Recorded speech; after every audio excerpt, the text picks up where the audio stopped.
Think you just fell out of a coconut tree?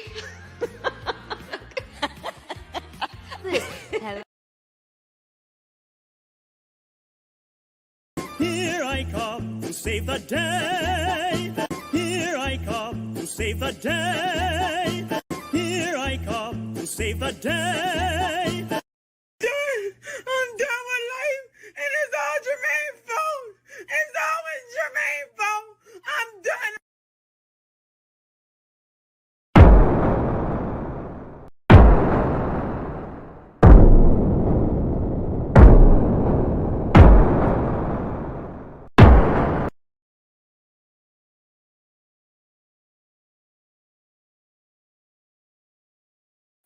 What's going on, everybody? AB Media 83 here, and welcome to the Colosseum. I hope everybody's doing all right tonight. Do something a little different here tonight. I want to go over a video that was done by Dr. Dunbar. And it has to do with black men's health. And there's a lot of important information that I think brothers need to hear. So we're going to go over that first. Hope everybody's doing all right tonight. Be sure to like, share, subscribe. Hit my Cash App, support the show. Hit the Super Chat, support the show. Gonna learn something tonight. All right, let's see here. I'll start with black men's health.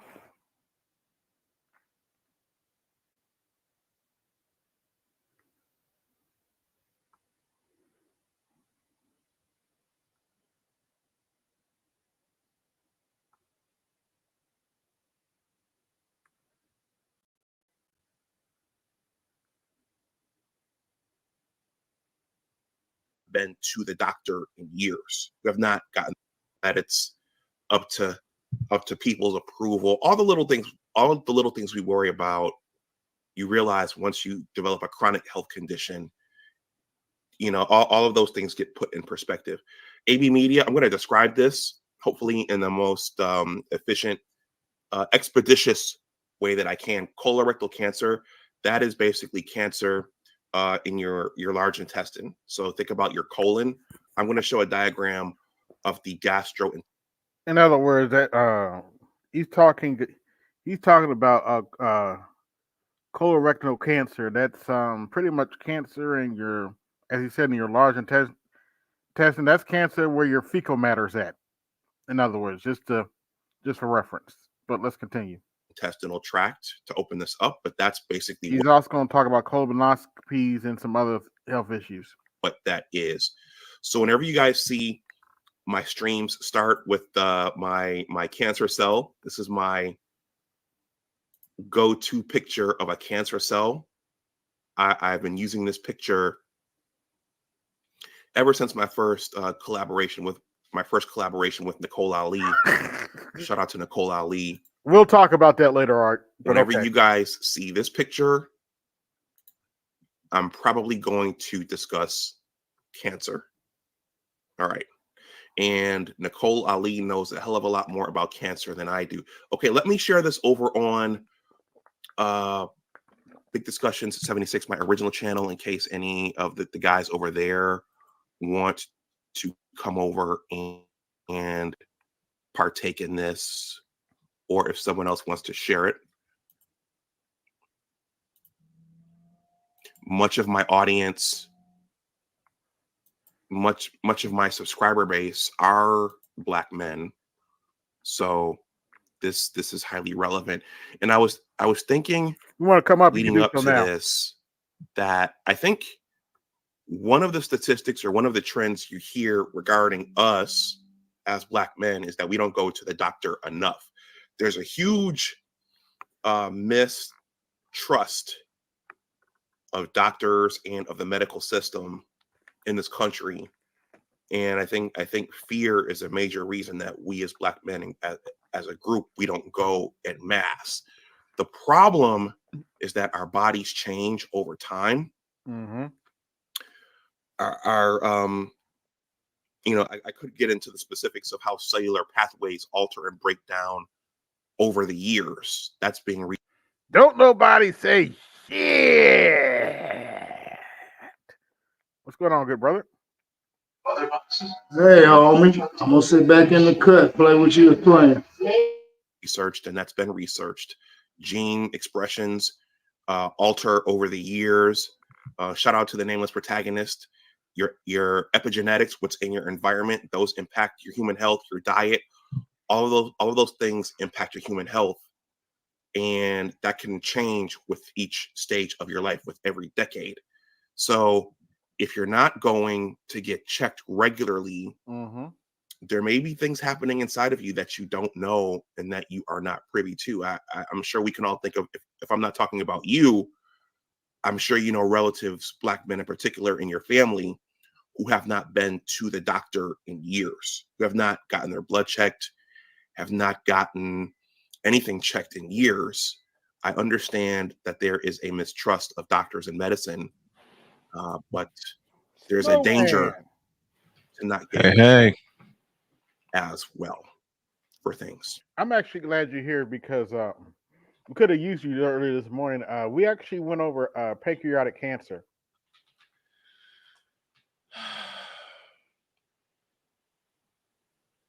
And I did mention you on the panel that, you know, you're one of the few guys who beat it. And of course I had to talk about my uncle who unfortunately didn't beat it. Yeah. But, I mean, more and more each day, I'm blessed to be here and continuing to spread the message that it can be beaten. yes. And I will be honest, one of the reasons I want to go over this video is because Black men's health is important. Very much so. And I'm probably not going to play the whole video. I'm going to play the parts that he's a part of. I participated a little bit later.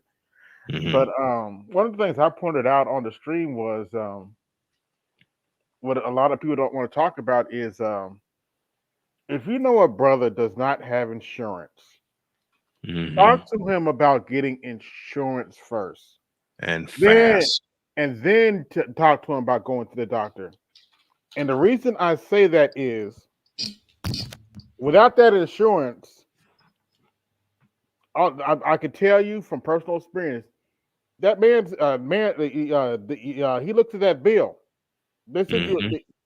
there's usually a copay. If you don't have insurance, there's a copay, Mhm. and it's in the From hundreds of dollars. It's usually not $10. I can tell you that, especially if they're doing some kind of test or something. Man, there was a lot of stuff that I had to let go and couldn't get tested for because I didn't have insurance. And don't get me wrong, this is not me trying to big up the insurance company. I know Right, they're right. I know they can be a pain in the ass to deal with, but Mhm. if you're serious about a man's health, don't just nag him about it. Make sure he has insurance, then ask him to go see the doctor. Because otherwise, I could tell you that man is looking at it like that's another expense I can't afford. I really can't afford to have. Yeah. But as we're talking about in this video, as we get older, we have to look at this kind of stuff. Let's Yeah, we continue. do. We do. All right, let me share this. And I'm thinking of one relative in particular, one relative who was very, very close to me on the family tree, but I won't say that person's name. You have to be careful when you're streaming True. and doing this of mentioning people's names, especially those in your familial circle, your friendship circle, maybe your significant other, coworkers. You have to be careful about mentioning people because people will say, "Hey, were you talking about me? Don't be talking about me online." Okay. Yep. I'm doing That is so this true. stream.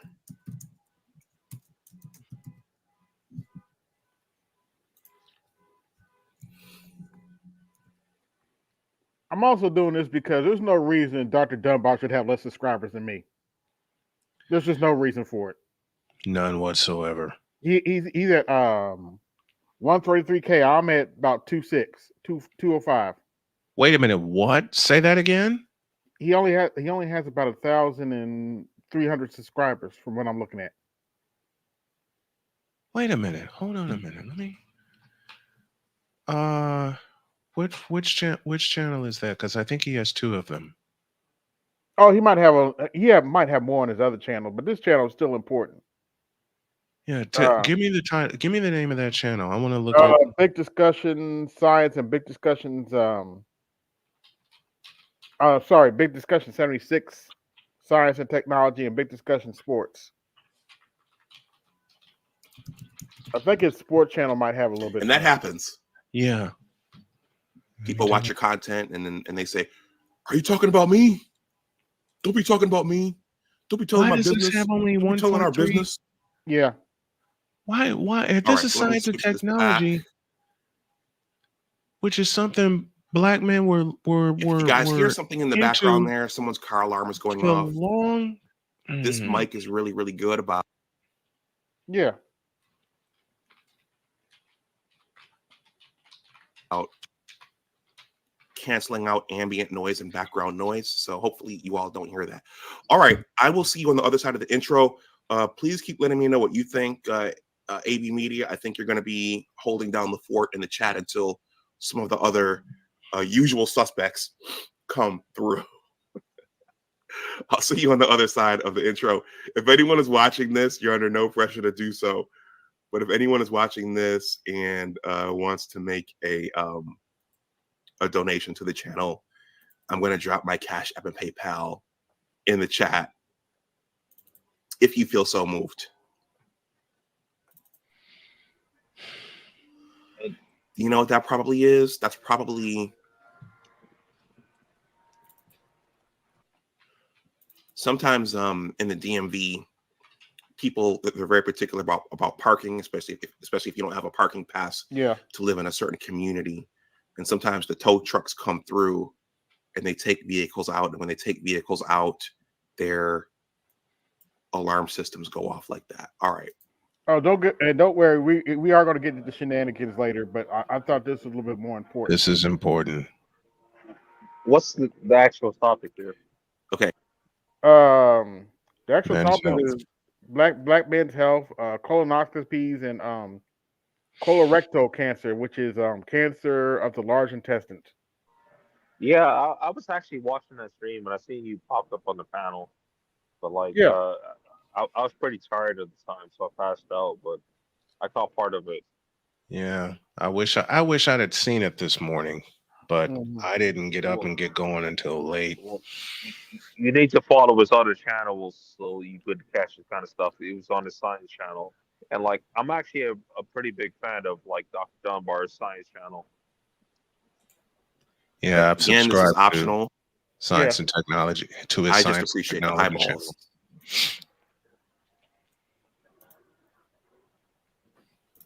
I'll see you on the other side of the intro.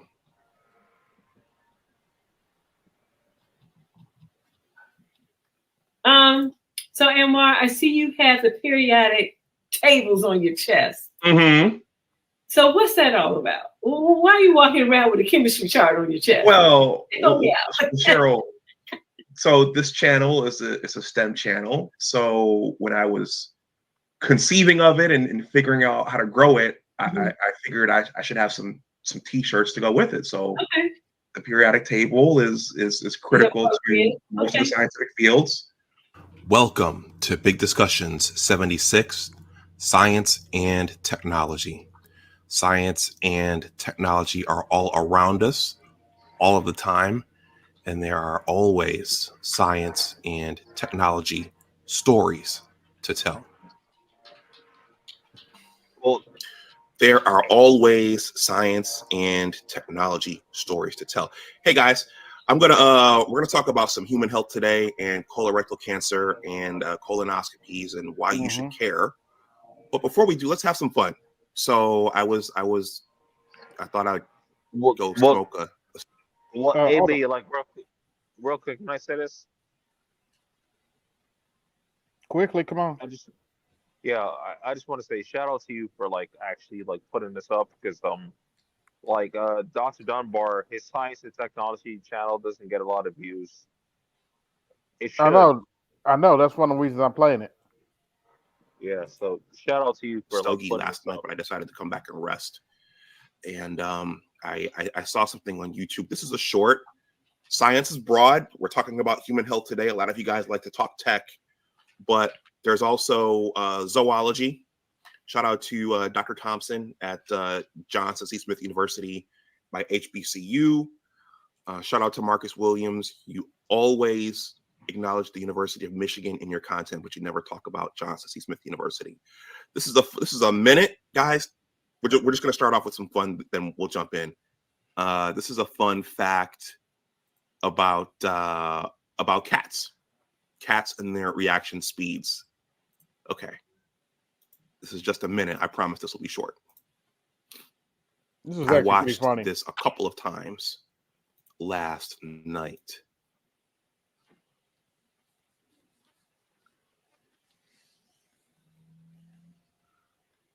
Okay, this is not the one. Give me a second here. See?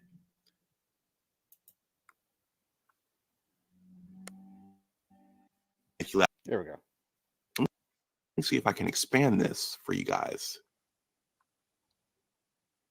No, I'm not seeing the expand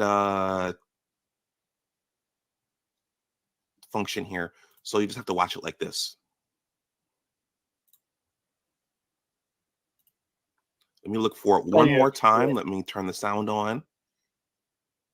No, I don't see the expand. The reaction ranging from 0 to 70 milliliters. The reaction speed of cats is quite remarkable, ranging from 0 to 70 milliliters. No doubt about it.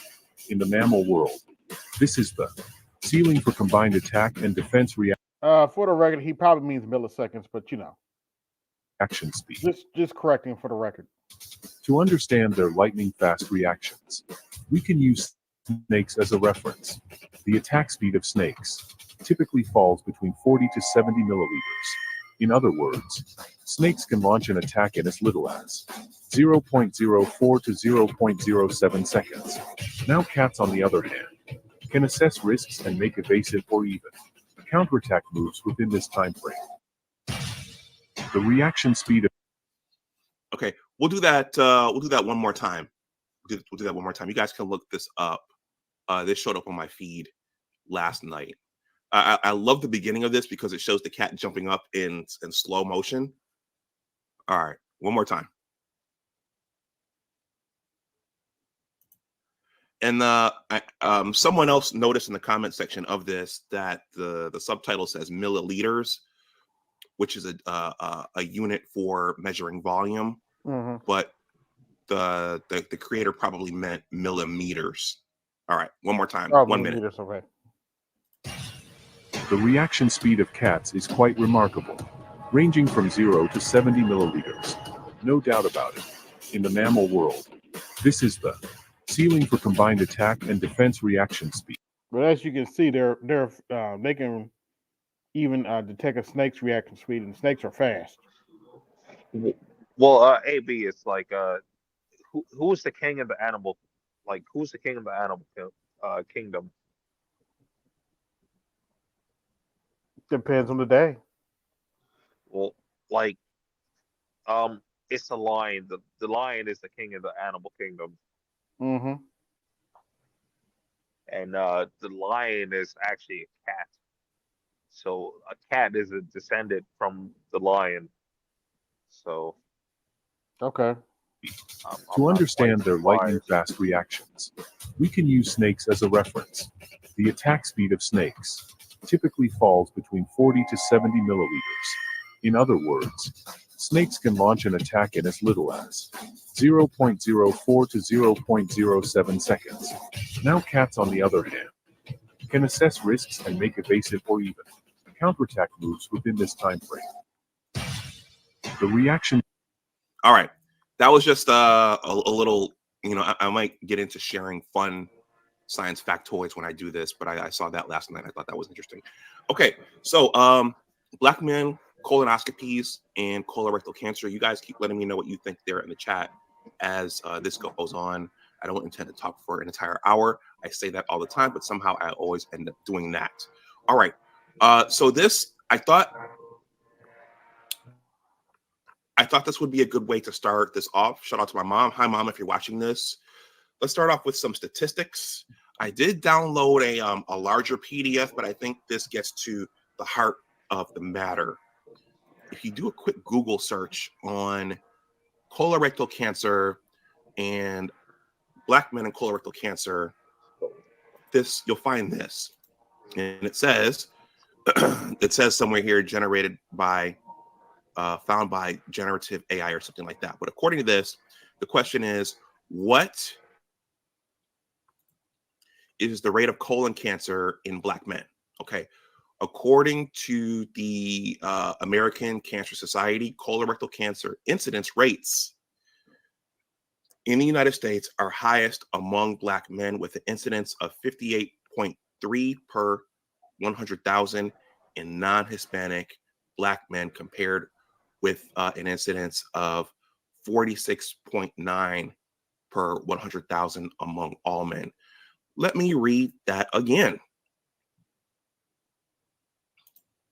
According to the American Cancer Society, colorectal cancer incidence rates in the United States are highest among Black men with an incidence of 58.3 per 100,000 in non-Hispanic Black men, compared with an incidence of 46.9 per 100,000 among all men. So that's a difference of about 20%, ballpark, 20%, looking at that by eye.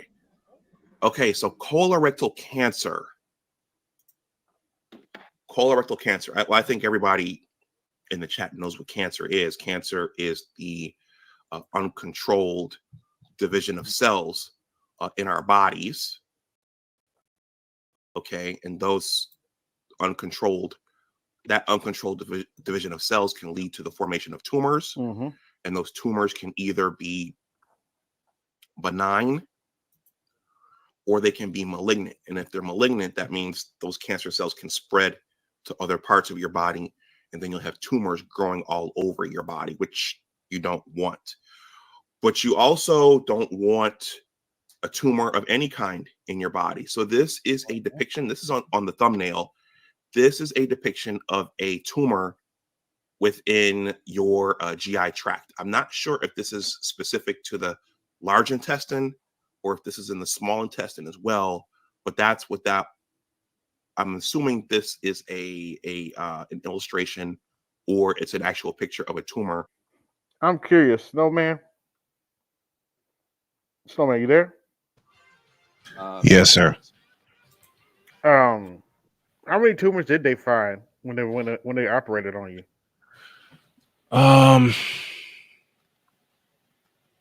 Several. Because I can't tell you I know there was one that, well, it was just from what Jody told me, because I was knocked out during the surgery. It was one, right, but it began to spread. Oh, yeah, this was malignant, because half the time what happens is, like, by stage 3, often if it gets to stage 3, it's going to spread to other body parts if it's a malignant form. Mm-hmm. Mm-hmm. Prime examples of that would be, like, take prostate cancer, for example. It's actually, Snowman. I finally took the steps to take some tests, and good. Yeah, Good. I know I'm going pretty soon, but Mm-hmm. I took the test because I knew it for a while. I was avoiding it, but it's I got to do it. Listen, man, I understand, because I avoided it for years, and it really frightened the daylights out of me after I lost my dad to prostate cancer. I didn't want to go. I didn't want to go through that, but I realized I had done my body a disservice. So when they discovered that the tumor that that was on the left side of my abdomen 3 years ago. Well, It was something I had to face head on. well, I've been avoiding it for a long time, so I was just like, yeah, I can just alpha my way through it and fucking pull myself up on my bootstraps and Hmm. ignore all this kind of crap. But yeah, like it got to a point where it's like, yeah, I got to get it checked out, and like, yeah, I'm probably gonna take an L, but Better to find it now Yeah. uh, than I'm kind of much. well, I'm kind of just like I'm ready to take the L. Well, it's not inside too soon. your gastrointestinal tract. So I'm going to talk about why that's important shortly. I'm going to read some of your comments here first. Reynald Cherry, thank you for stopping through. Actually, Don Gordito says salute. AB Media has some questions about colorectal cancer.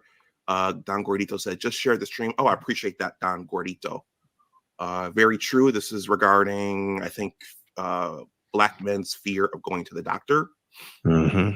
And AB Media agrees about keeping people's names and likenesses out of your YouTube content if Can you pause for a minute? if Can you pause for a minute, AB? it's not necessary to do so. I'll let it play. Okay.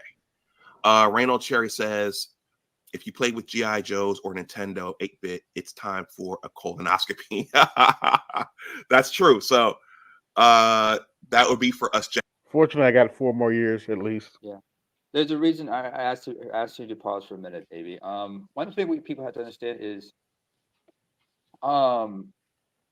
regarding getting these tests, especially when it comes to colorectal cancer or even prostate testicular cancer screening, men have been, first of all, we've been mocked and shamed, especially Black men in particular, about going to the doctor by our women. Mm-hmm. Because if we go, and if you're with especially if you're with a Black woman, she is going to have a field day, tormenting you, teasing you, taunting you, saying, You can't do this, you can't do that. Yeah, that's the other reason. No, that's not where I'm going, brother. Please don't, please. But that's not what I'm trying to say, sir. What I'm saying is, given how invasive some of these procedures are, these men should feel, somewhat a certain way about it. Mm-hmm. And considering how much a lot of us are insecure about our sexuality, as we say my mother tongue, or bless you, we get so insecure with our masculinity. I remember D.L. Hewley had this bit about when he had to go get screened for prostate cancer on his comedy album Reset. Mm-hmm. He talked about like, can we continue? We need. I'm trying to get through this. All right. I'll talk about it later. An excerpt. Tyler Jacobs says, I've done 2, one at 27 and another one at 34. And my next one is next year.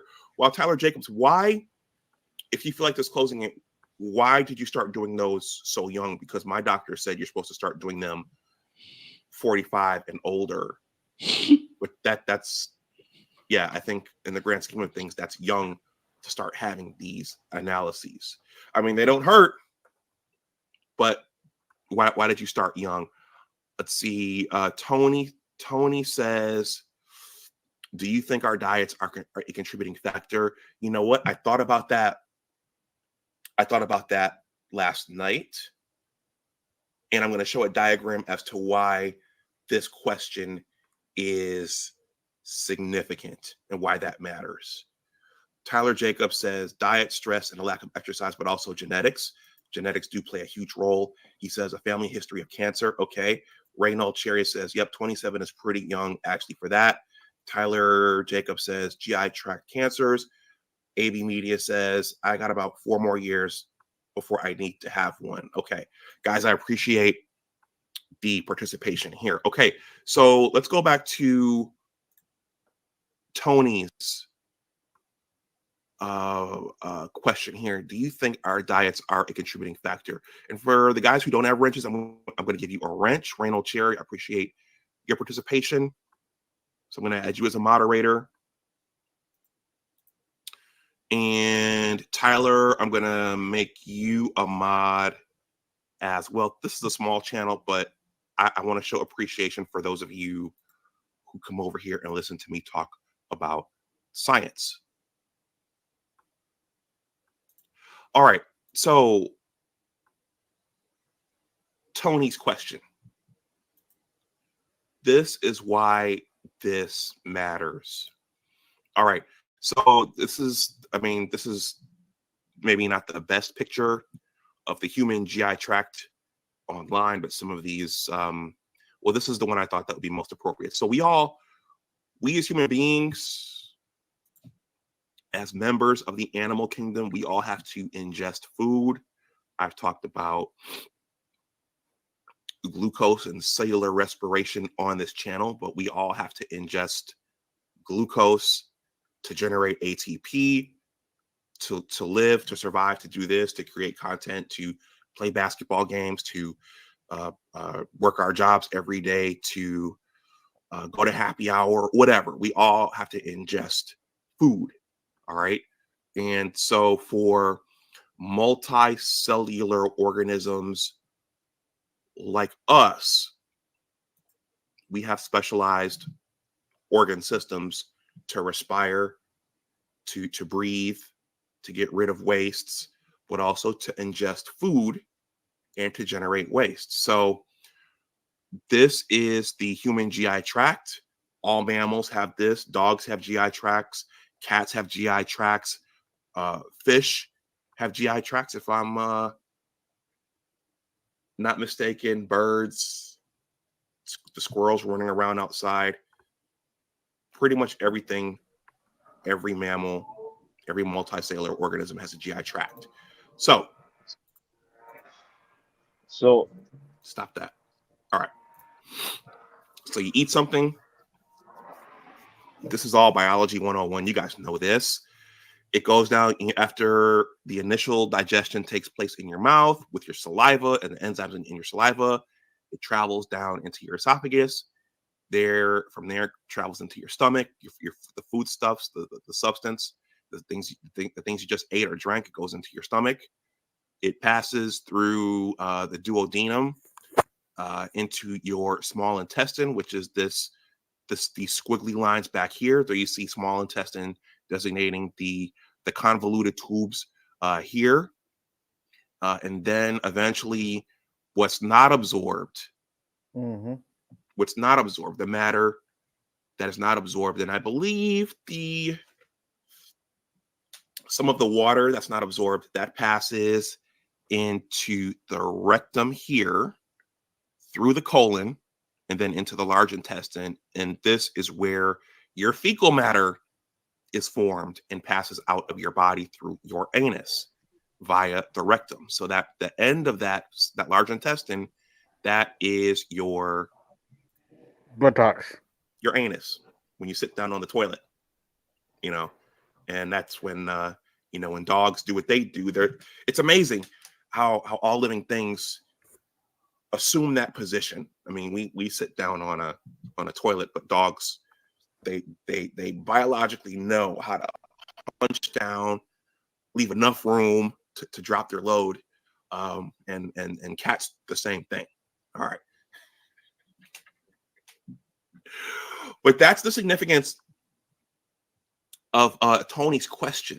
Okay, we're ingesting food, our body is processing that food, and our body absorbs the sugars and the nutrients from that food, but wastes pass out. Aqueous wastes pass out through our urine, and then the solid matter passes out through our fecal matter. Okay, there's an S word for it that I'm not going to say, but it's a curse word, but I won't say it for the sake of this stream and keeping it PG. So one question is, if the food you're ingesting, if you're ingesting a lot of chemicals, shout out to my mom, if you're ingesting a lot of additives and preservatives, food colorings, nitrates, known carcinogens, is there a danger to ingesting that type of food into your biological system? What happens when those chemicals get into the lining of your small intestine, in the lining of your large intestine, or in your colon. We also know that, and there are whole courses on this as a graduate student and as medical students, there are whole courses on this, and we know that certain chemicals, when they get into your system, when you ingest them, those chemicals can be biotransformed into other things. So when you eat something, it may be harmless and innocuous and not. Look, I know some of you guys are bored with this, but this kind of information needs to be talked about. Now let's I'm continue. not saying biologically active, but once those chemicals get into your system, there are drug metabolizing enzymes, for example, and those chemicals may become biologically active and form carcinogens within your body. Okay, so it does matter. It does matter what you ingest and how much of it you ingest. So that's the significance of Tony's question here. And Do you think our because of that, diets in the are a surgery I contributing had, factor? I've had And to. if you think about it, Go ahead, Snowman. I have to now use digestive enzymes because I don't have a pancreas anymore. Some of my intestines are gone, and I'm coming back also from liver failure. But and my my left kidney is gone. Mm. So he's talking about in ingesting and how everything works, and I've had to use digestive enzyme, and the digestive enzyme that I use for those of you that need to use a digestive enzyme, the one that I use is called ZenPep, and it's a prescription based, but it helps me continue to produce the enzymes that I need to get everything out of my system that needs to come out. but you're And also interrupting the scientist. say it again. So you're also interrupting the scientist. What do you say? I didn't hear him. Well, I was saying like he's also interrupting the scientist. No, no. Snowman has some knowledge about this because he's been through it. if you think about it, a lot of processed foods, if you don't eat vegetables, so some things naturally move through your system and pass out really, really well. I'm thinking about leafy greens, roughage, fibrous foods, beans. Okay, those things, legumes, those things naturally pass out of your system really, really well. But what if you're eating a lot of fast food like McDonald's? And I like McDonald's. I want to go out and try that chicken Big Mac. That looks pretty good. There's a chicken Big Mac out there right now. But I like McDonald's. I like Popeyes. I like Burger King. I like, what's another one? Five Guys. I like all that stuff. Okay. I'm sure you guys do too. But after you eat McDonald's, after you eat enough McDonald's, what do you notice happens to at least my GI tract? That food tends to sit in there. It tends to sit still. So it doesn't move out of your system very well. So you have chemicals, food with chemicals going into your system, and it's sitting there. Well, the question is, what happens when it sits there? I noticed a couple of years ago, you guys keep letting me know what you think there in the chat. I'm going to read your comments.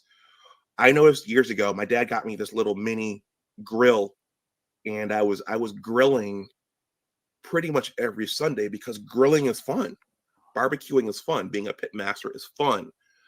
But I noticed in the days after barbecuing and grilling, when I would eat all those barbecued hot dogs and that barbecued chicken and burgers or whatever, I noticed that I wasn't making movements as readily as I was when I would eat something else. Mm-hmm. That's a lot of protein, okay? But also my mother told me, I slowed down on that because my mother told me, my mother's very health conscious. She says, you want to be careful about eating foods with lots of nitrates, and you want to be careful of eating lots of barbecue, because that you're forming a lot of nitrates and other chemicals that may be dangerous if you consume too many of them. So I slowed down after that on the barbecuing, but barbecuing is fun. So it matters. Don't get twisted. I like my barbecue too, but see, you have to do it in moderation, like everything else. It matters what goes in. Okay, food affects your mood. Okay, but also you don't want to keep putting stuff in your body. You don't want to keep putting chemicals in your GI tract in particular that may damage it long term, ultimately. So what happens if we talked about what cancer cells are, okay? And I don't have much more to present after this, guys. We know what cancer cells are, but what's the long-term effect if you develop a cancer in your GI tract?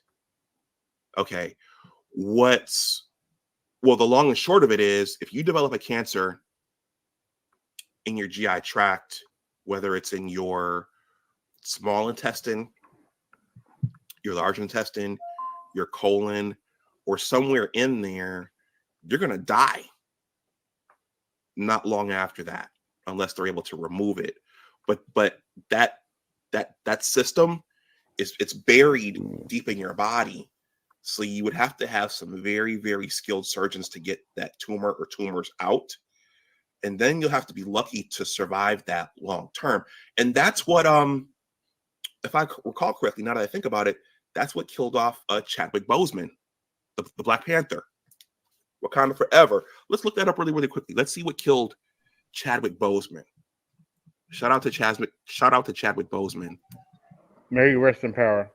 Because he was dealing with that what do you have while he was playing T'Challa and the Black Panther. Chadwick Boseman death.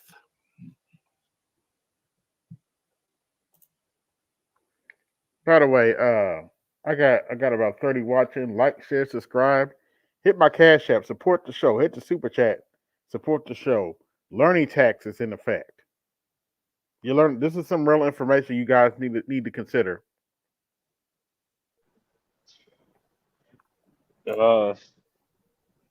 It's information I would prefer if you didn't share. Chadwick Boseman died.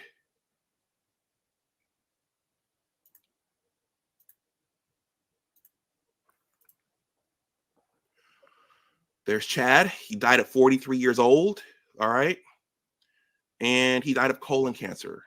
In a year marked by painful losses, movie fans have another reason to grieve. Chadwick Boseman, the star of the popular film Black Panther, died August 28th at 43 following a 4-year battle with colon cancer. Okay. So if you develop cancer in there, you don't have much longer to live. So that's your small intestine, let's pull the picture back up.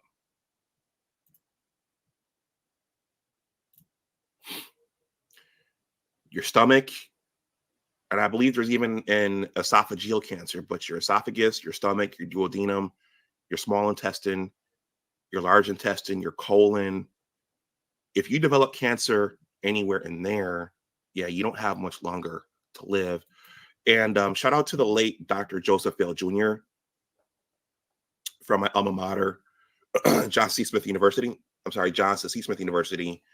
We were very close. And I think he died in his 60s or his 50s. He developed pancreatic cancer. Okay, so even if you develop pancreatic cancer, you probably don't have much longer to live unless somehow miraculously they can treat it and you can survive. Does anybody know I'm going to read your comments before I transition to the ending of this. Does anybody know why pancreatic cancer is so dangerous? Anybody? And that the pancreas technically is a part of your GI tract. Snowman, would you like to answer that?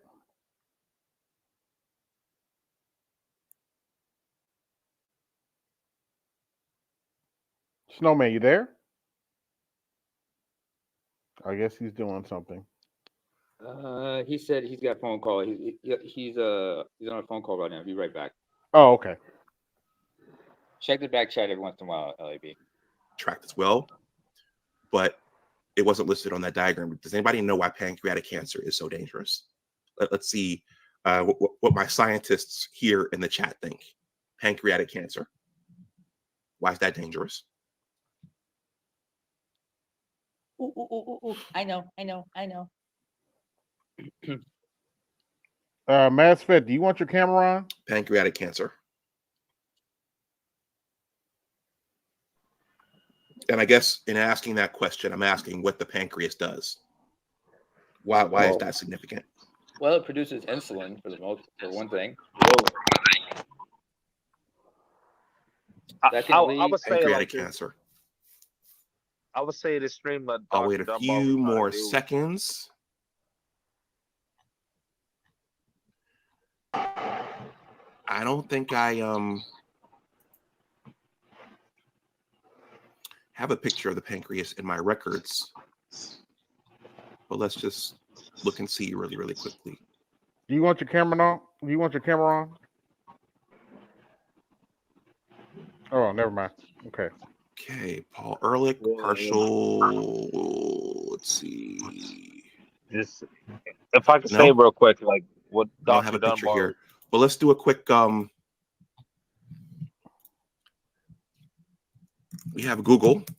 Thank God for Google. Pancreas.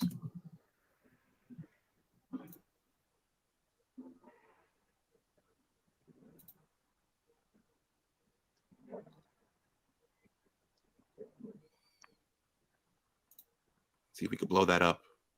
All right. So the pancreas. Just like if I could finish. Problem is I don't have a nice big picture to show you guys, but we'll just make. Go ahead, Andre.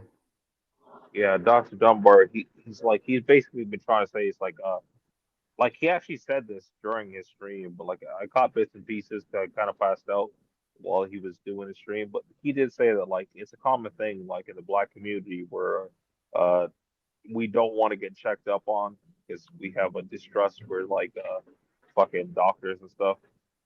Yeah, he said that earlier. Yeah. So that's kind of that's part of the problem why he was even doing this stream in the first place. Yeah, let's continue. Do with what we have.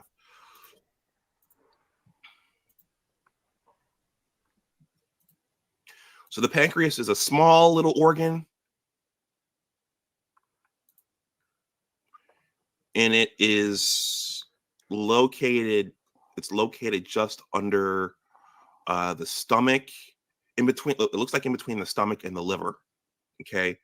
Let me read some of your answers here. Let me see what my scientists have to say here.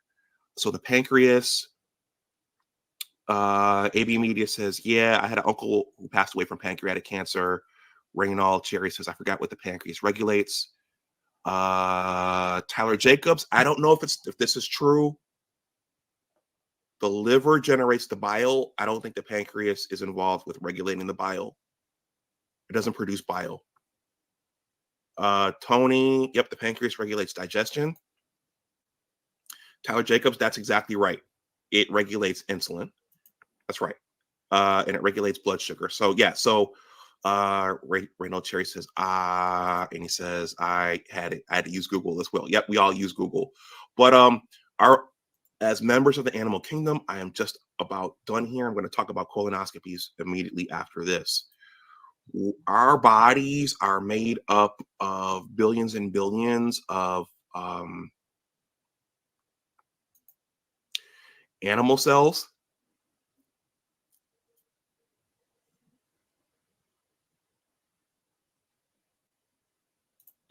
Our bodies are made up of billions and billions of animal cells,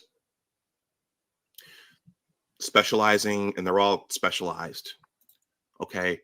And what happens is when you start to digest something, okay, and once that pancreas senses sugar in circulation, the pancreas starts to generate insulin, and the insulin drops into your bloodstream and disperses to the billions and billions of cells in your body. Okay? Which is me taking insulin shots. Does is it binds. Go ahead. This because I don't have a pancreas anymore, I'm taking insulin shots every time I have a meal, and every night I go to bed. And the least of my worries is keeping my blood sugar count down, my number down, because I have a Dexcom that I use. But I hate taking the insulin shots, but they're very necessary. Yes. Especially now since I don't have a pancreas.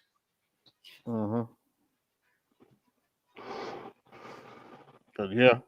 For those of you who don't know, that Snowman has had pancreatic cancer and amazingly has survived it.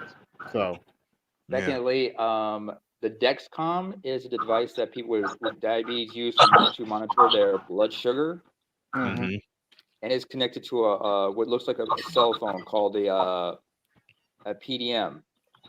Yeah. Personal monitoring device. So he has to check that. So he has to use that he has to check his blood sugar every so often. I've seen some people with type 1 diabetes. I see them, how they change it. By the way, do you have the G6 or is it the G7 you have right now? G7.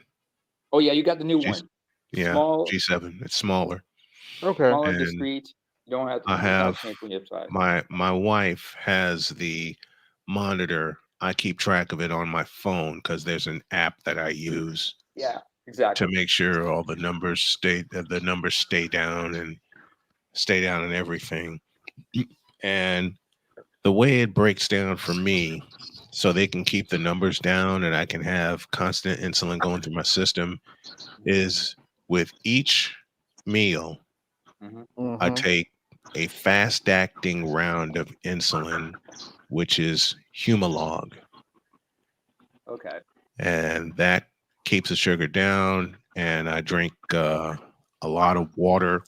But just in case my sugar gets too low, that's when I have, a shot of chocolate or a shot of sugar standing by.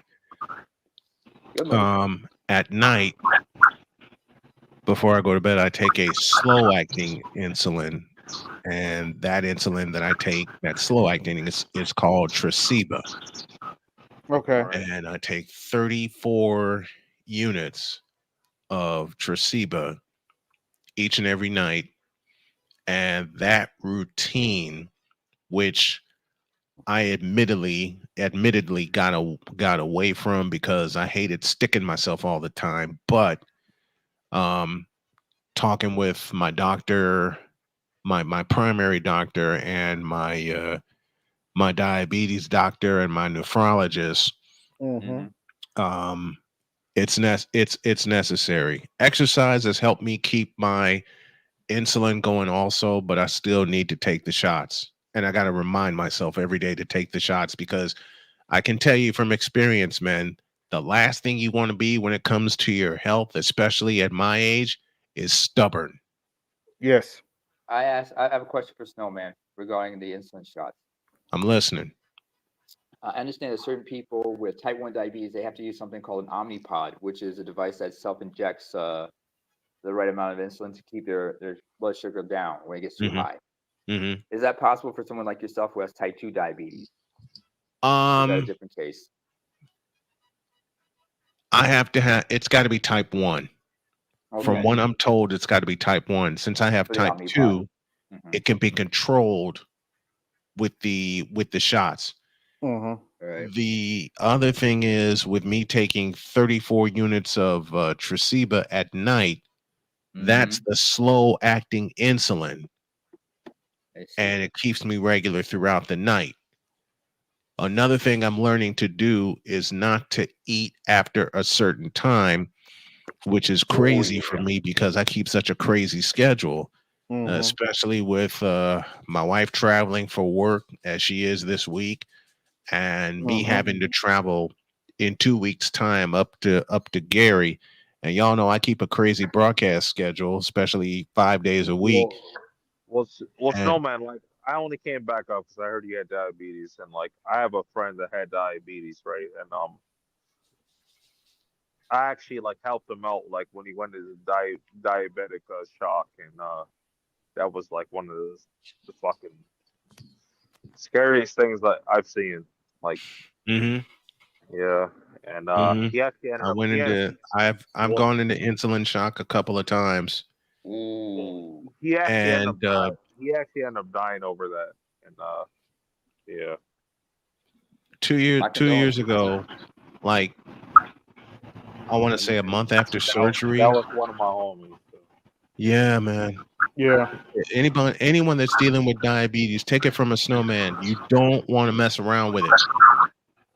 Because I know many people that have type 1, I have type 2, and the type 2 was spurred on because of my fight with cancer. And I take a lot of insulin. Like I said, I got to take it 3 times. Every time I eat, I got to take 11 shots. And I also have to be careful when I take those if I'm not having a big meal. If I'm having like a snack or something, I can get away with less units, I beg your pardon. But I got to stay vigilant in keeping a supply of Humalog on me at all times, a supply of Zenpep on me at all times, because I do DoorDash as well. And especially when I go out and do games, which I'm going to be doing more of beginning in November. Somebody has a lot of feedback. It's not me, but yeah, it was okay. It was my pet. Okay. So I have to I got to make sure I keep all my medical supplies on me. Needles. Like, I didn't know he had diabetes as well. Like diabetes is no joke. Like my homie, like I seen him go into diabetic shock before, and like it scared the fuck out of me, man. And that was my homie. I was like, yeah. Yeah. Well, I get it. Real quick. Real quick, gentlemen. Yeah, go ahead. Thank you, Jules, for the Cash App. Y'all like, share, subscribe. Hit my Cash App, support the show. Hit my Super Chat, support the show. I'm trying to buy some software next month. Hit my Super Chats and support the show. And I'm trying to. The snowman tax is in effect because I'm trying to help my family, especially now since my wife is traveling till Wednesday. And there's a few things that I need to do to help take care of the house. But with especially with this information I'm getting, let him finish, Andre. Okay. Especially with I want the guys, and I talk about this on Diary of a Mad Snowman. I want the guys to really get checked, okay? Because one of the first tests that they wanted me to do when we moved up here was a colonoscopy. That's one of the first tests they wanted me to do, like immediately after surgery, because I remember we had just moved into the house that we're in now, and they didn't know if I had a colonoscopy or not at the time. I didn't. I had just turned 50, and they definitely wanted me to have a colonoscopy to make sure the cancer does not return. Okay. Horrible process, horrible drink process, but everything came back clear. I am in. Oh yes, we got into that. There's certain stuff there's certain stuff you can't eat. I couldn't eat a thing. I know that experience. I've had a colonoscopy myself. Hold on. What kind of laxative did they give you? A liquid one. What is it called? I cannot tell you the name of it to this moment. All I know is they gave me a box. It had a cup, and it had the laxative in it. I can't tell you the name, but it was nasty. I bet. I had to. Here's what I had to. Here's what I had to do.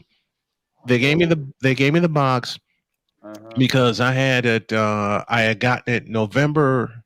Yeah, November of 22. Mm-hmm.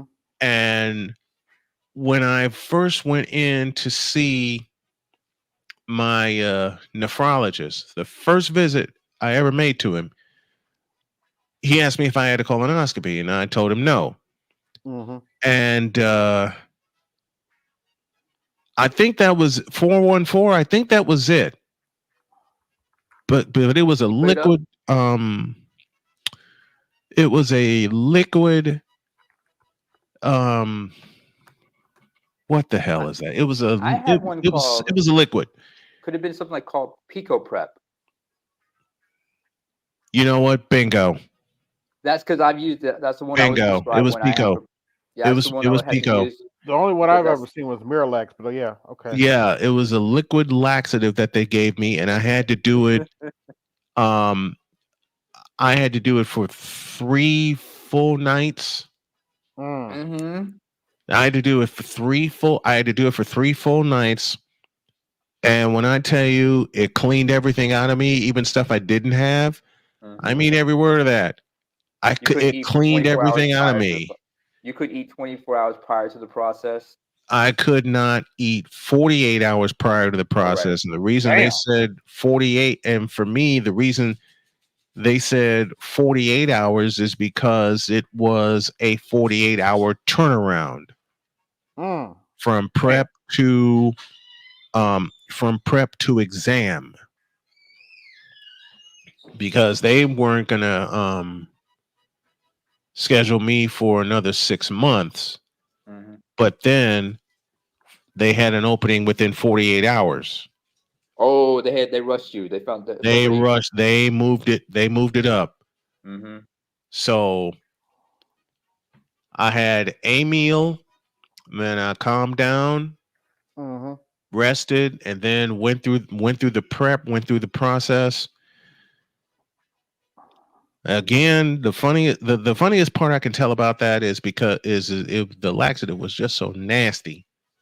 It smelled horrible. I had to hold my nose and chug the damn thing. Damn. I remember. This is how bad it was, because if I breathed the aroma in at all, I was going to gag. Oh, that bad, huh? It was horrible. Wait, was it that bad for you? I didn't have that kind of experience. It was, dude. It was horrible. No, the taste was nasty, but the smell of it didn't bother me. It bothered me. It bothered me. It was so much for me to get used to. You know, with all of these new exams that I'm getting right now, all these specialists that I'm seeing, it was so much for me to get used to in a short amount of time. And when I'll say it again, man, it was horrible.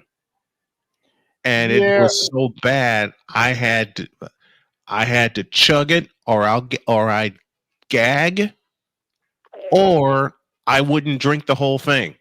And I had to drink the whole serving. Damn. Hey, let's hold on. Let's switch topics, gentlemen. Please. Before we get to the actual fuckery, this is some fuckery, all right. I'm sorry, AB. I needed that laugh, especially.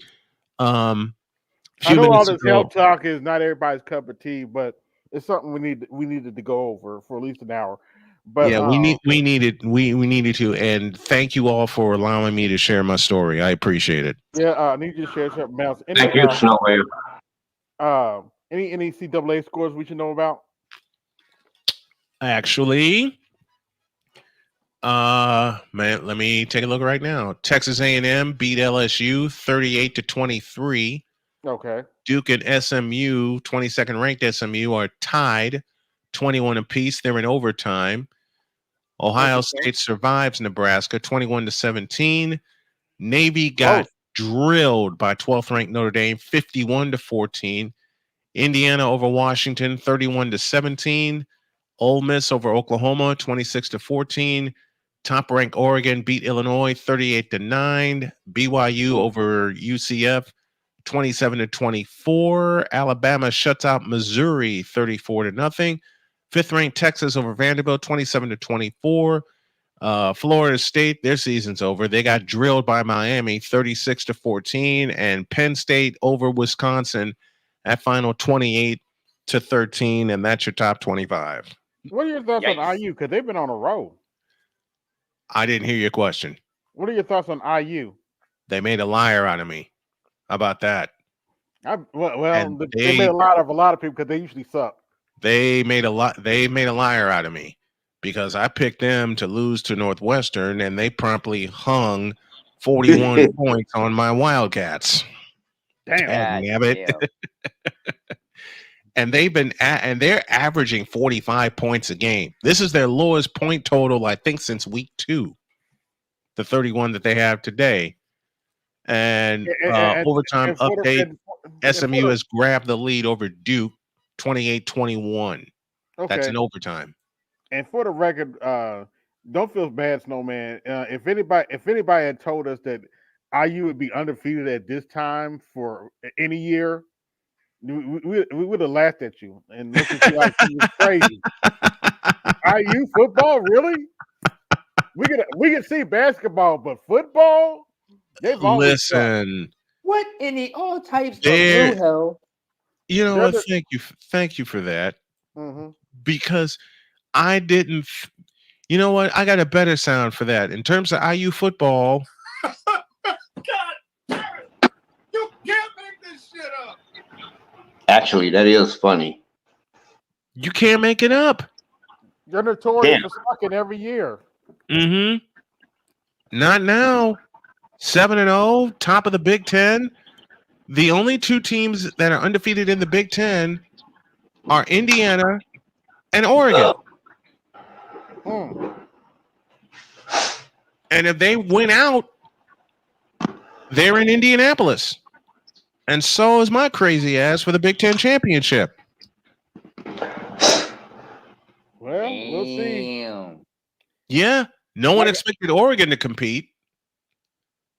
USC and UCLA, they're afterthoughts. Mm-hmm. The only other, let me take that back. The only other team that could usurp that could usurp either Indiana or Oregon is Penn State. But Penn State's got to see Ohio State next weekend. Oh, that sucks for them. But anyway, so that will knock one of those two out of the running for the Big Ten championship. But before we get started, all I have to say about the following clips is you can't make this shit up. Well, that and here I come to save the day. All. Now this first clip, this is when somebody. This is Charlotte. What the fuck? This is Charlemagne the Simp. Yeah, Charlemagne the Simp. I refuse to call him Charlemagne the God. Charlemagne the Simp is proper. Charlemagne the tap dancer is also proper. Charlemagne the jackass. Charlemagne the horse. Yeah, Charlemagne the wimp is proper. Charlemagne the Simp, Charlemagne the wimp, Charlemagne the fraud. There you go, Dr. Dunbar. Charlemagne the fraud. There you go. Charlemagne the conky surf. Charlemagne the wait. I forgot to give bells to all these. I'd also say Larry Elder's bitch on the when he at night. I take you. You know what? You're right. You're absolutely right, Namer. Charlemagne, Larry Elder's bitch. That because he got that love tap. Remember? He got love tap. Mr. I ain't black if I don't vote for Joe Biden back in 2020. I take that back. You know what? I take that back. Charlemagne, Joe Biden's bitch too. He was give no, me he was Miss Joe Bell. Biden's bitch first. But anyway, let's watch this.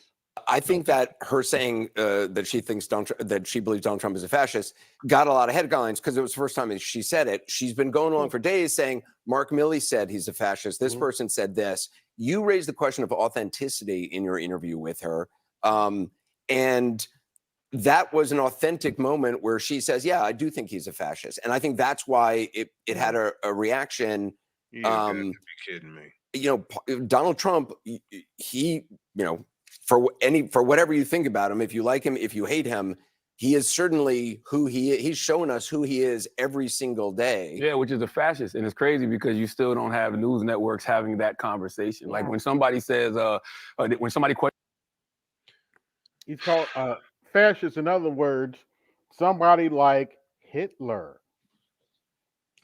With no proof, of course. I love Charles's comment. Let me First give of all- Charles a bell here for Charlotte the Fraud. Yeah. All-Star G says Charlatan the Fraud. Absolutely. Charlatan the Fraud, that's a good one. Charlatan the Fraud. There you go. Anybody that comes up, listen, anybody that comes up with a great nickname for Charlemagne the Simp, you get a bell over here. Charlemagne, Kamala Harris's CompuServe. That don't Let me get say any. something. Wait. I wanna say something about I take that back. Charlemagne, Angela Rye with lettuce tomato sides, CompuServe too. No, actually, he's more like her little eunuch. Questions Kamala Harris's blackness, or is he a DEI? By the way, it should be pointed out. I'm sorry. I'm sorry. My petty bone. I've dealt with enough bullshit today, so my petty bone's out today. You see this look right here? This is when Jill Stein owned her ass. Yeah. That was her looking at Charlemagne like, you ain't getting no pussy tonight. You know that, right? When did he ever get any pussy from this bitch? When did he ever? When did he ever? Okay, man, AB, you made me mad. Now I gotta go. Now I gotta go at you like the late Dick Gregory. What are you talking about, huh? Charlemagne the Goofy. There's one. Mm-hmm. I didn't. One of my favorite insults is one of my favorite insults of all time, because I can't call everybody a pussy. I just say Charlemagne the dick slap for JJ. But here's the thing: Charlemagne is so ridiculous here. Anderson Cooper's about to say something. I hire. Y'all will have roundtable discussions about that, asking that question. How come you're not having roundtable discussions asking, is Donald Trump a fascist? Actually, not even asking it, stating it. I mean, when you look at the things that he's talking about doing, jailing journalists, jailing his political opponents, turning the military on American citizens. The guy said he wanted to terminate the Constitution to overthrow the results of an election. How come that is not the topic of discussion on networks like CNN every day? But do you think that, I mean, you were raising this with Kamala Harris about her own authenticity, about her own willingness to just, you know, say things that aren't crafted. Do you think she needs to do more of that? You know, Trump's going to go. Trump's going to go. Apparently, Trump's going on, is going to tape a thing with Joe Rogan. Do you think she should do that? I think that she should keep calling Donald Trump a fascist, and I think that Americans need to fastball, and he swung and missed of Donald Trump, because I don't know why we're even thinking about electing somebody who's talking about putting people in camps. I don't know why we're talking, or why we want to elect somebody who's talking about mass deportation. I don't know why we're having this conversation about somebody who wants to terminate the Constitution to overthrow the results of an election. Aren't we supposed to be a patriotic country? Whenever somebody like Colin Kaepernick takes a knee in this country, everybody talks about. I got a question about the word fascist. A guy can say he wants to terminate the Constitution to overthrow the results of an election, and nobody cares. Like even me bringing it up now, you brought it back to Kamala and Joe Rogan. Anderson, yeah, who gives a damn? Well, I mean, I think you give damn who's elected president, and yeah, I'm especially asking if that you, president is a fascist. That's talking about putting people in camps. That's talking about, once again, terminating the Constitution to overthrow the results of an election. That's talking about, you know, jailing his political opponents. Like, that rhetoric doesn't scare people. We talk about this every single. This is what I don't think I've been y'all talking about this enough. every night. I don't think y'all have enough conversations about it. I feel like I heard more on this network about, is Kamala Harris black, than I do about Donald Trump being a fascist. Well, I got a question about the word fascist. Go ahead. Go for it, Mose. Why is it that the people that use the word fascist or make statements including the word fascism, have Don't they know. ever lived under a fascist regime? Of course Or not. No. exactly. So if you've never lived under a fascist regime, such as what happened in Italy before World War II broke out, or something that happened down in the country of Chile, you shouldn't even be using that word. You know, this is just a bunch of hyperbole, because the real agenda for the people that they're supposed to be representing, if not necessarily us, they have no agenda. You know, from the top to the bottom, from Kamala Harris all the way to Charlemagne the God. I really wish they would stop using that word, because they Maybe, really don't know what it's like living under a fascist regime. maybe. How like my last Hold on. Wait. Go ahead. how like Go ahead, my last quote. What was that, Charles? How like my last quote in the You talking chat. about it? Is go right into the chat. 1047. Oh, Yeah, I see it. I see it. Can you put it up, AB? Fascism is a far-right form of government in which most of the country's power is held by one ruler or a small group under a single party. Totalitarian and authoritization, one-party states. I could be the closest person to understand that experience. Now, Right on, let's talk about history. Did Trump get rid of Roe v. Wade? No. No. He gave it to the states. He technically did, but he gave the vote to the states. Is that the complete opposite of fascism? It's the complete opposite. It's the It complete is. opposite. So, because of a bunch of bitches who don't want to actually do the work, too lazy to go vote. That's basically what it is. Why you don't defend my rights? Well, if you get to physically abort a baby, defend my right to actually financially abort a baby. But You won't do that. But the Charles' point, he's absolutely right, is because these heifers are too lazy to go vote, because y'all the majority, you can easily, like, Indiana got a abortion ban now. I mean, if a lady want to complain to me about, like, okay, y'all the majority, you gather your resources and vote it out. We got a female governor running talking about lifting the abortion ban. So if she don't get elected, that ain't my problem. And why should women actually get abortion when you got 33 different forms of contraceptives? That doesn't make any sense. But yet, you never heard anybody said we need to revamp child custody and child support because it's heavily in favored in front of the woman, even though we've done the studies and statistics to show that fathers raise better children. Right. Yeah, that's a conversation that either won't be had aloud or won't be had at all. So if we go by that, right, you already seen when he talks about fascists, he can't even defend. This is how you know that he's using that fascist statement improperly. And he's projecting. You can't even state one policy that your candidate that you're sticking your neck out there for can state. All you're going to do is keep saying she needs to keep. You dumbass. Do you realize the more she talks about Trump, the more incompetent she's looking? Exactly. Especially after she starts to copy the policies.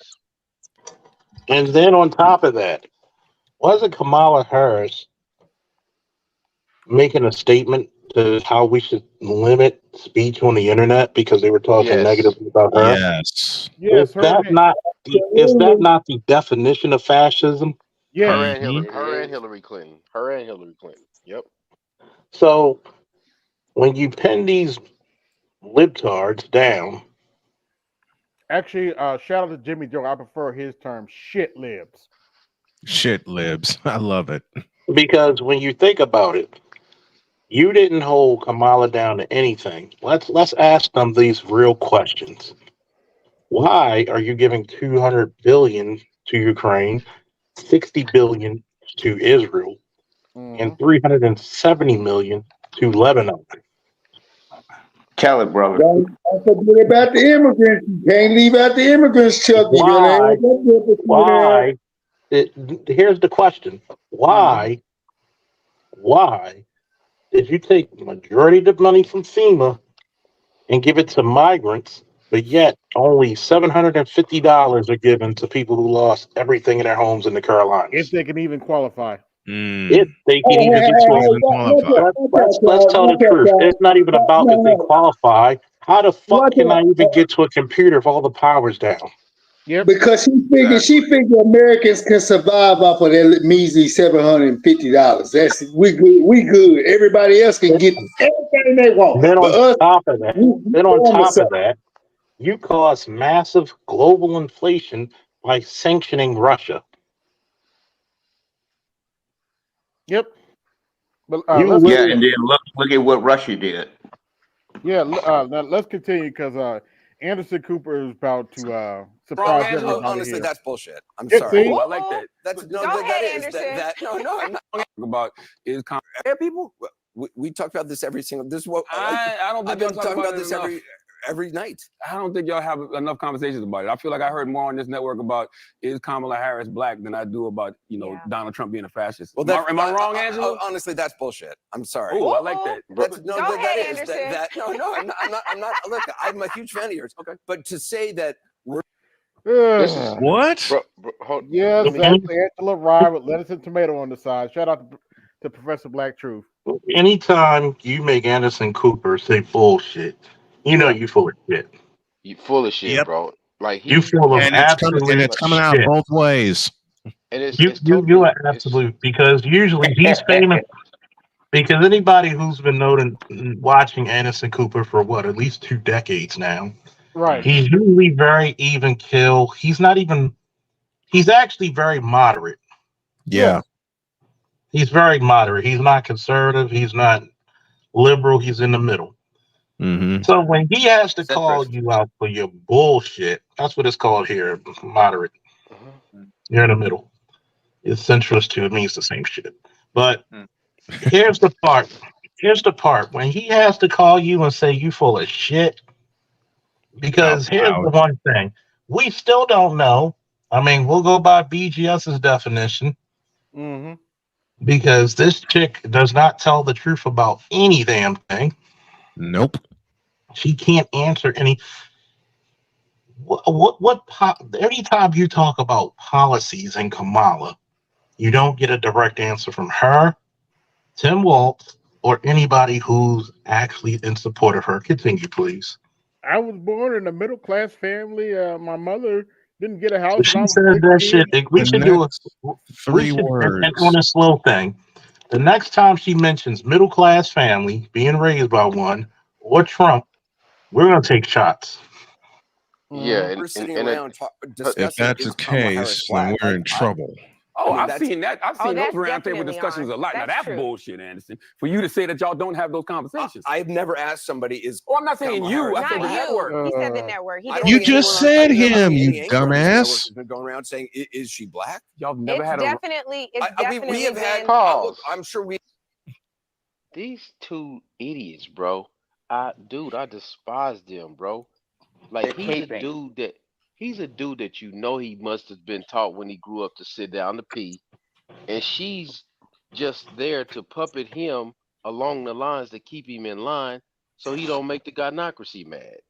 And Like sometimes Really? somebody really needs to tell her to Wow. shut the fuck up. I didn't know that. Shout out to Dr. Dunbar. He said her mother was a small business owner.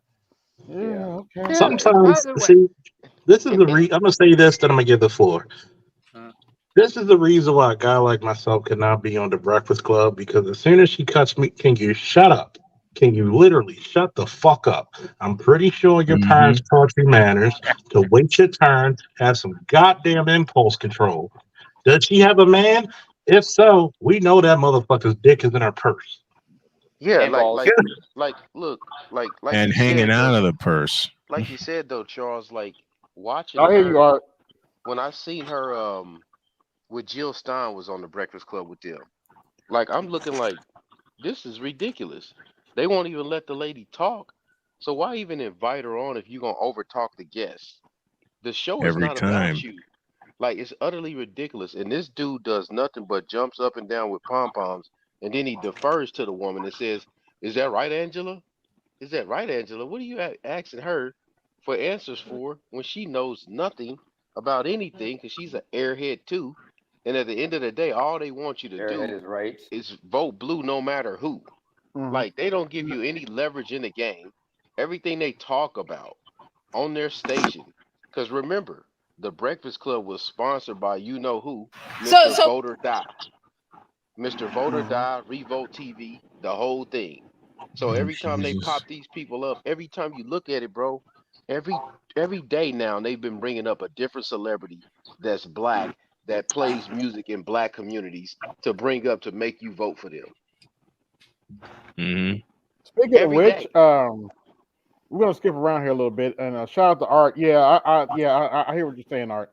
But yes, they did send Michelle Obama out there to shame us. So here you go. let me take a minute to help folks, especially the men in our lives, to get a better sense of what could happen if we keep dismantling parts of our reproductive care system piece by piece as Trump.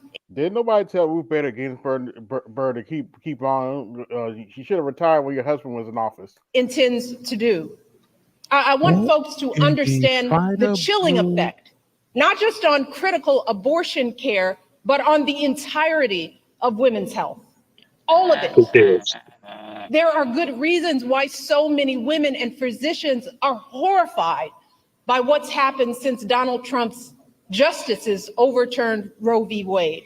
They didn't overturn it. They didn't overturn it. They gave the power to the states. That's They misinformation. used that. They used that on purpose. They play on their words. Excuse me. Like I've said many a time on Mr. Z's Hangout, these folks are not going to let the truth get in the way of a convincing narrative. Understand, we're dealing with We're seeing narratives. women scrambling across state lines to get the care they need. Here come the crocodile tears. I mean, it's called birth They didn't have control. to get pregnant in the first place. Yeah. Let me tell you this, right? Real quick. Who's the number one demographic to wear condoms? Black men. Black man. Who's the number one? Who's the number one demographic not to use birth control? Black women. Black women. So, and I do believe, Chuck, they got 34 forms of contraception to our freaking 3. So I really don't want to hear it no more. So I don't give a fuck about your abortion because do you give a fuck about me having to sign up for selective service? No, of course not. No. And another They thing, never have, and they never will. Another thing, fellas, this is crazy though, right? Right? Think about this, bro. So in their 20s, they want to kill everything, and then their 40s, they want to pay extra for in vitro. Get the fuck out of here. Because we know Just this silly week, bitches. a major medical journal reported that after Roe was overturned, infant mortality in this country rose, in large part because women are being forced to carry fetuses that won't survive to term. One woman spent 22 days in jail on murder charges. Pause. Infant mortality means these bitches ain't taking care of themselves and the children. You don't count that in abortion. Why would you try to abort a baby and count it to infant mortality? It's a 2 for 1. It's a 2 for 1 for the feminists. It's just because let's talk about this, right? What's the average month a chick is getting an abortion? The first 2, maybe 3. Mm-hmm. So how would you know the baby has any defects on it that early on? You won't. Unless you've done some pre-screening or something like that. Yeah. So how? Because let's tell the truth, You're not using it because your body's in jeopardy. You're using it because you're too lazy and too cheap, even though birth control is much cheaper. And readily Or available. you don't want the plug. You don't want the plug because you want the option to trap. Can I ask the panel a question? Go ahead. Has anyone here had a girlfriend or a wife or a female companion that has had an abortion? Yes. Yes, yes, yes. Okay. No. Okay. So, 99.997% of the time, we always look at the woman's perspective of having an abortion, but she couldn't have gotten the abortion. I mean, she couldn't have gotten impregnated, by herself. What about the male's perspective? How does that affect his emotional well-being? Nobody ever They don't talks care. about that. They don't care. Because mind over matter. They don't mind because you don't matter. And Think about it. and let me Think go ahead, about Charles. this. Go ahead, Charles. I'm What if you wanted to take care of the child and exclude the mother? She doesn't even have to inform you, even though you're carrying 50% of my genetic code in your body. I've always said this. If I put a fucking quarter in the soda machine, is the soda the machine or is it mine? It's yours when you purchase it.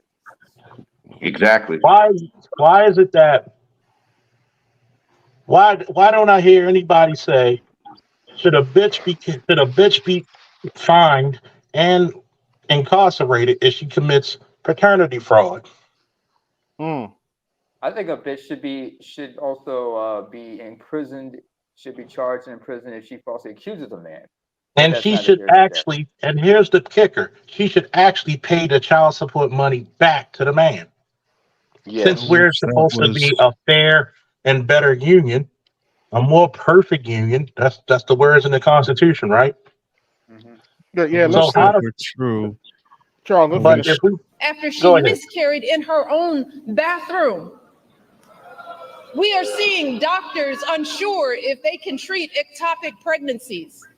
Doctors being told they can't treat a woman until she becomes so close to death that only a life of the mother exception will allow them to act.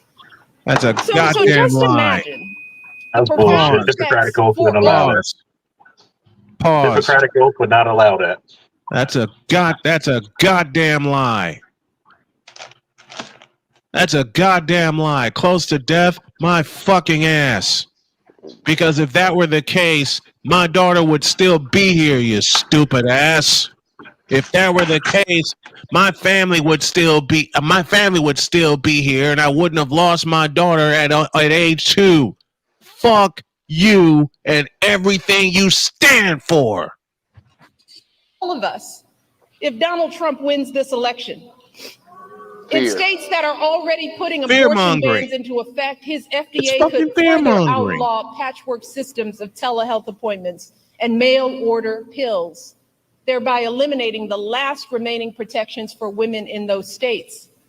He could take actions that effectively ban abortion nationwide, which would put all of us in danger. This is ridiculous. Charles was saying something. I had to piggyback off of it earlier, and he was about to go into the baby daddy lottery, where basically they don't want to kill that one. You see what I'm saying? No, they don't. Like, that's the precious gem they want to keep for the $20K a month they might get, right? So if I win the baby Wait, hold daddy, on, wait, brother, don't talk about Future's baby mamas like that. Oops, I said that out loud. if I'm about to win the baby daddy lottery, we can't let him go. We got to raise him up. Somehow we got to figure out a way to get this money for 18 years. The gold digger answer. Don't talk about Ken Newton's baby mamas like that. Excuse me, before we continue, I just want to say, Alexa, can you play Not My Baby by Bone Thugs and Harmony? No matter what state we live in, we will see more doctors hesitating or shying away from providing life-saving treatments because they are worried about being arrested. More medical students reconsidering even pursuing God women's damn health it. at all. Pause. more OB-GYN. God Bro. damn it. Give me this Go button ahead. here. Go ahead, bro. That is some bullshit. Mm-hmm. Let me say it again. That is some bullshit. That's sure some is. grade A homogenized Holstein backwards bullshit. No, man. You got to do it 2 more times, and I swear to God, he's gonna appear 2 more times. Come on, that's 1, 2 more times. I promise you. I'm telling you. I know what I know. I'll give you the slam right here. Now that is some bullshit. Now let's complete it. Now that is some bullshit. So what the fuck Clinics without enough doctors. That signal sent. That signal sent up. Don't worry, he'll be here. Demand closing their doors, leaving untold numbers of women in communities throughout this country without a place to go for basic gynecological care, which in turn will leave millions of us at risk of undiagnosed medical issues like cervical and uterine cancers. This is real. Whoa, pause for a minute. So do you think Donald Trump is thinking about the... Pause a minute. Yeah, and I want to jump in here too once he's done. All right, first of all, do you know what causes cervical cancer? It is not that. Cervical cancer is caused, first and most, the majority of cases of cervical cancer is caused by type 16 or 18 of the HPV virus. Yeah. Secondly, women, every time you go to your OBGYN, that's obstetrician/gynecologist, folks, when they give you the exam, the gyno exam, they do something called a pap smear. Yep. The pap smear is how they test you for cervical cancer. What the fuck are you talking about? No, it's called lying. Like a bitch. Michelle. So Michelle knows what she's saying, and she knows she's lying. I really am interested in seeing what the Democrats, the testing the Democrats have done, because they hold on to this abortion stuff like it is the only thing that's gonna carry them through. They're holding on to this like it's a child, man. Yeah, so I mean, first thing, so with white women, with black women, like all that stuff she's talking about is cool with black women, but like white women don't have that same identity like that as far as not being able to access the healthcare system. Also, it sounds stupid because it's like, well, your husband, the Affordable Care Act is still the law of the land. They didn't destroy it. They tried, they failed. They were even clowning Trump for that, because he's still talking about, he was kind of casually mentioning it. It's getting to the point where the Republicans are starting to give up on that, like trying to kill that. So the point is that should have solved a lot of those problems when it comes to female health care. And the last thing, so it's like that's been a law of the land for a long, like since 2016. We're talking about 8 years, like 7 years, at least 6 years. And so the argument, no, what the fuck am I talking about? I'm talking about 2016. That's been a law of the land since what, like 10? So yeah, so we're talking about 14 years. So the main thing I want to communicate is this: to tie abortion to female health care is like some crazy shit when you understand the medical problems black women face. Notice how you never hear black women talk about the child mortality rate amongst black women, in these hospitals. That's never a conversation. It's only your ability to abort a child. And for you to tie that to basic medical health care for women, that is some, you already played the bullshit thing. That is some diabolical shit. That is button? I don't even need that. Fuck it's bullshit. That's diabolical. And for you to knowingly kind of say that, because what you're doing is you're actually very much so influencing these girls. I mean, you got a lot of these females that don't even know how to clean themselves, but you talk about abortion. And not to mention abortions, too many abortions damage the uterine wall to the point where you can't. So even if you want to speak to these feminists, so y'all want to have your careers and then you want to have children. Okay, let's get past the biological issues with that and assume that's not a problem. You understand? The more abortions you have, the more you fuck up your ability to have kids in those later years. Yep. Yes. And that's a Thank you, choice. Mr. Anderson. You saying I ain't saying you can't have one, although one does count. I'm saying when y'all get to the point where y'all having like 2, 3, 4, where you start using it as birth control. Mm-hmm. Then y'all get to 35, and this is why the Cynthia G's of the world, when they have these, they get pregnant, they have these kids late, even if it's with a nigga they shouldn't be having it with. This is why they call kids a blessing, because a lot of these kids, they were told by doctors it's going to be hard to have kids. So when they get that nut, they make sure they have it, because they're like, they don't know if they can do it again. Anyway, I'm done. Appreciate it. Yeah. Before we continue, Thank you, Ed. I got 50 plus watching. Like, share, subscribe. Hit my Cash App. Support the show. Hit my Super Chat. Support the show. I got a question. I'll leave y'all with a question. Because I'm gonna head to bed. Take a look at that face. All right. Take a look at that face while I send out the bat signal again with this question. What is gay? Oh well, I am not going to spread the rumors they say about her on my channel. I'm just not going to do it. That's for me. About Michael, I'm not doing that shit on my channel. Oh yeah, keep in mind, Trump's got 2 daughters. Trump's got 2 daughters. Everybody knows how he feels. Like Ivanka is one of the main ones out there from a business standpoint. Obviously, he loves Tiffany as well, and he has, at least that I know of, and then he has granddaughters. So we're not talking about a dude that ain't got daughters. Like the daughters are not elevated in his family. Like wives that have shut the fuck up. So clearly, he's done enough to keep them from wilding out on them. Except the first one. So it's not. So you say this as if there's no women there. He had women in his cabinet.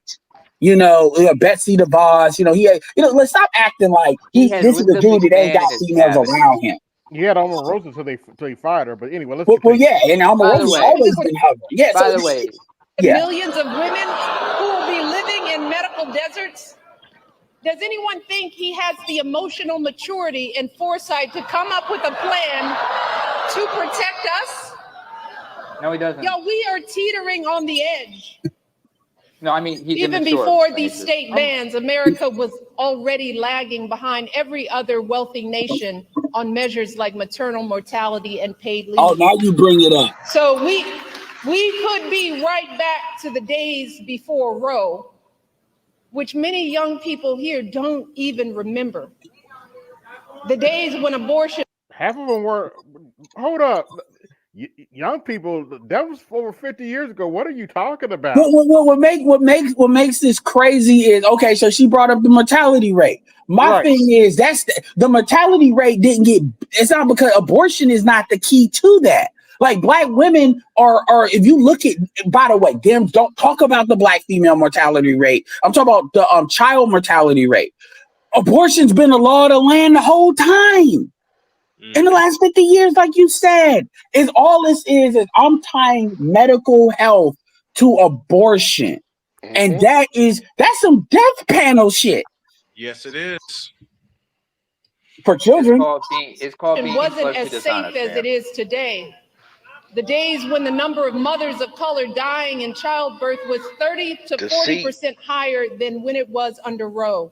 The deceit is real. So to the men who love us, get the fuck out of here. Let me just try to paint a picture of what it will feel like if America, the wealthiest nation on earth, keeps revoking basic care from its women, and how it will affect every single woman in your life. Your girlfriend could be the one in legal jeopardy if she needs a pill from out of state or overseas, or if she has to travel across state lines because the local clinic closed up. Your wife or mother could be the ones at higher risk of dying from undiagnosed cervical cancer because they have no access to regular gynecological care. Your daughter could be the one too terrified to call the doctor if she's bleeding during an unexpected pregnancy. Your niece could be the one miscarrying in her bathtub after the hospital turned her away. And this will not just affect women. Fear-mongering. It will affect you and your sons. The devastating consequences of teen pregnancy won't just be borne by young girls, but also by the young men who are the fathers. They too will have their dreams of going to college. Their entire future is totally upended by an unwanted pregnancy. If you and your partner are expecting, It's called condoms. It's called proper sex education. It's called being safe than sorry. It's It's also called called being prepared. It's also called being responsible. This is that serious. This is, you will be remember, right by her side. we're a little bit more than 10 days out of, we're like 11 days out of the election, and you decided to come out and talk about this. My thing is, if you cared about that shit that much, you should have got your ass up and ran, because you know they were asking her. You really gonna tell me that a grandfather, keep in mind, Trump is a grandfather. It's got granddaughters. He literally puts that, I didn't even know who that was. Caroline, she's beautiful and she's sweet. Like, I'll keep seeing that ad against a chick that don't have kids. They didn't think getting married was important until she had a political career. Like, are you serious? Like, even Hillary had Chelsea. I mean, what are we talking about? You know, it's hold on, wait. here? Yeah, you asked for it and he appeared. There he is. I mean, I'm not gonna lie, man. I have this level of bullshit. I'm just not qualified to hear. Here's the fucked up part, right? People forget doctors are held under the Hippocratic Oath. Last time I checked, right? Mm-hmm. Right? You will lose your license from not saving a person's life. The reason why a homeless person can go to the emergency room, they still have to be treated, correct? Correct. So why stop making up these oh my God. Yeah, and she should have kept her mouth shut. This makes her this is the type of shit that hurt her image, even with white women that are, because it's kind of like like, if you love us, and again, stop saying this shit like you're talking to black men, because that shit only sounds like if you love us. You got to realize this, right? One, you're not gonna guilt black men, especially because these bitches have been fraudulent parents in the beginning. Black men are always held responsible, even if the goddamn child is not ours. Yep. So, AKA the redheaded stepchild. So, why the fuck will we care either way? Do you protect our right of parental fraud? No. Do you protect our right of getting unjustified fucking child support and child custody? You make them bitches give up the custody of them kids to the father who's trying to see them when they are going against court orders. She's talking about medical deserts because you're talking about medical. First of all, do you talk about black men who suffer from every fucking disease more than any other demographic? And, I'm glad you said that, Charles. Hence the reason I played Dr. Dunbar for the first hour talking about black men's health.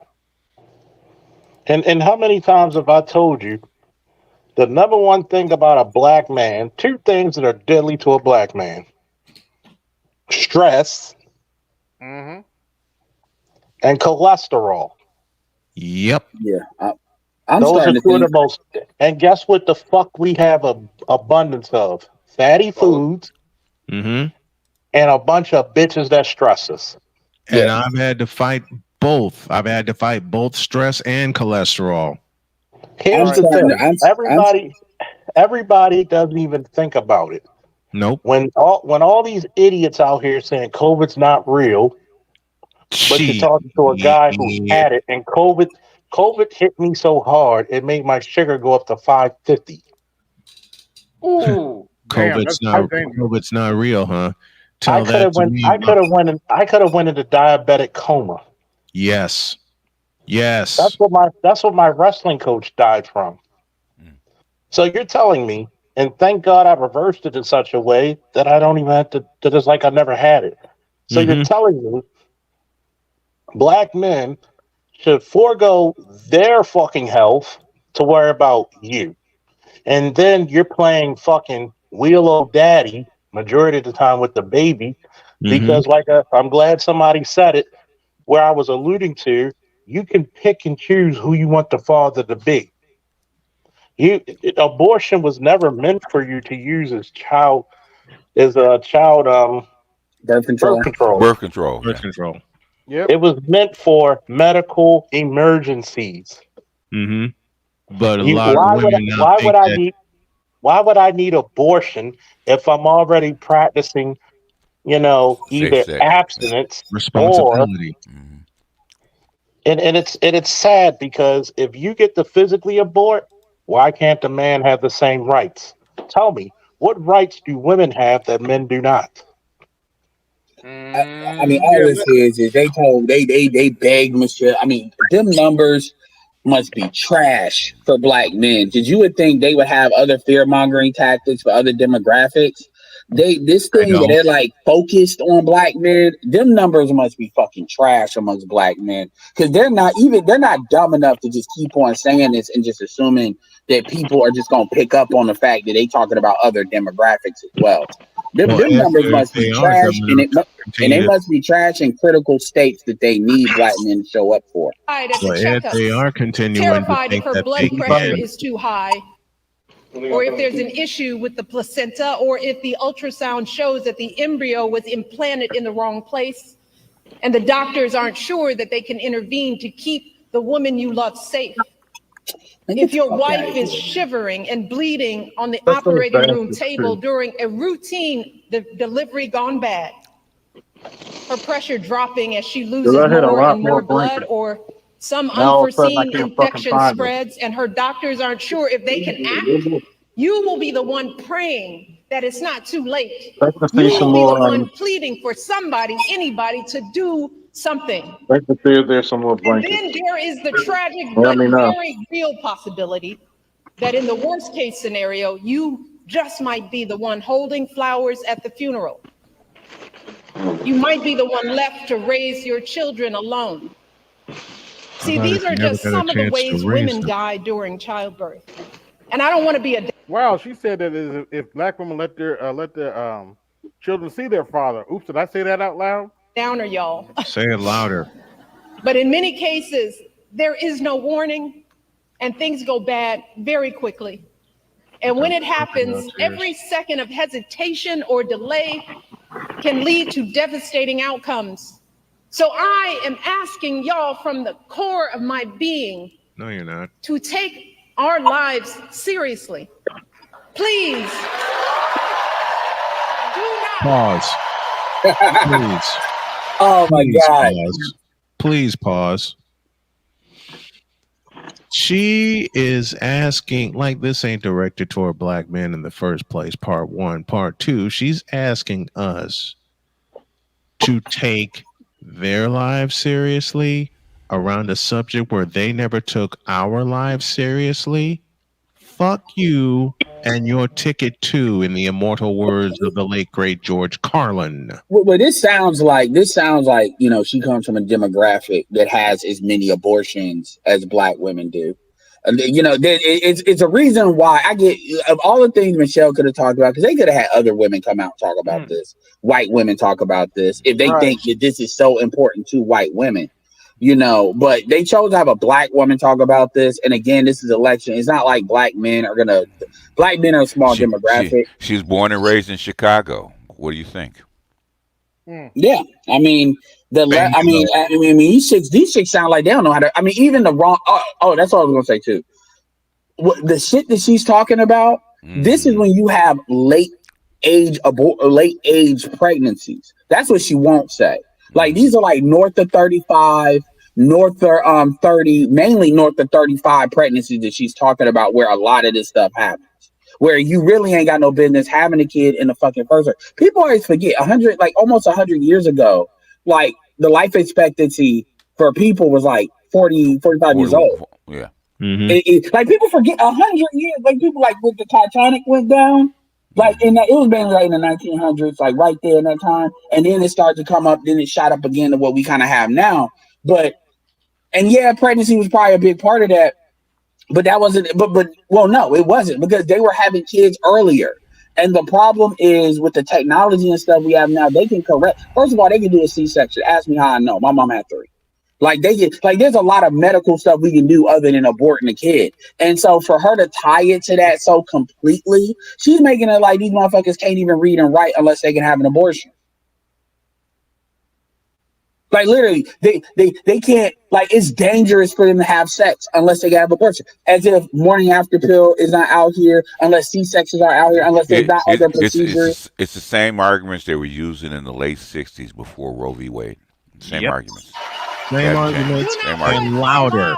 And louder. Yeah. In the hands of politicians, mostly men, who have no clue or do not care about what we as women are going through. Vote for who them. don't fully grasp the broad-reaching health implications that their misguided policies will have on our health outcomes.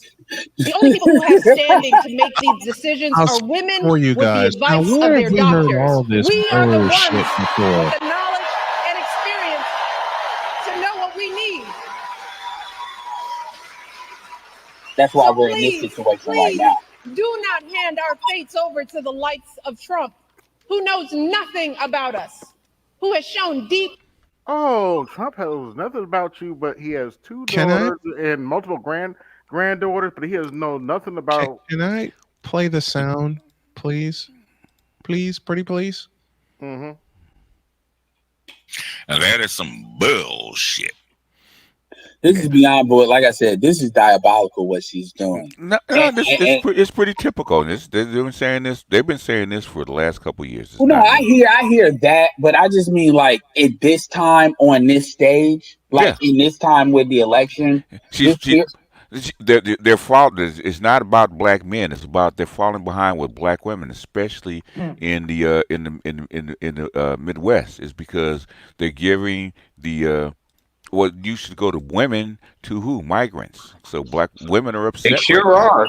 That's true. Yeah, you're right about that Midwest thing in particular, BGS, because I've been getting some calls. Yeah. I'll never forget what you said, BGS, on one of your streams this past week. Well, I should not this past week, but a couple of weeks ago when Obama came out. Standard operating procedure. Yeah, pretty much. And you know what's crazy about what BGS just said? You know, you say this shit about the abortion stuff. Yeah. But if you really cared about like this migrant thing, like when you look at how black women access the state, shout out to the video you did where they get 70 grand. They get 70 grand from the state. Men have to kind of surpass, not 70 grand, but you know. The welfare cliff, yeah. Yeah. Like what money you think they pulling from a local and state level and a federal level to try to, you know, to pay for these migrant stuff? You know, that is a direct threat to that. And they were already minimizing child subsidy cuts, you know, they were already, you know, messing with that in the first place. And so, you know, like, again, you're taking their money. You think the medical, we're not even talking about how much they can access the medical system now. These are things y'all did that ain't got nothing to do with men. And yet, and that's just for right now. We're not talking about the next 5 years, 10 years, you know, the next generation from now. Yeah, because here's the thing, man. Like the immigration thing, you know, in my opinion, a vote for Donald Trump is a vote for a reset. Meaning, you know, at best, you get a lot of these people out of here that kind of came in the initial wave.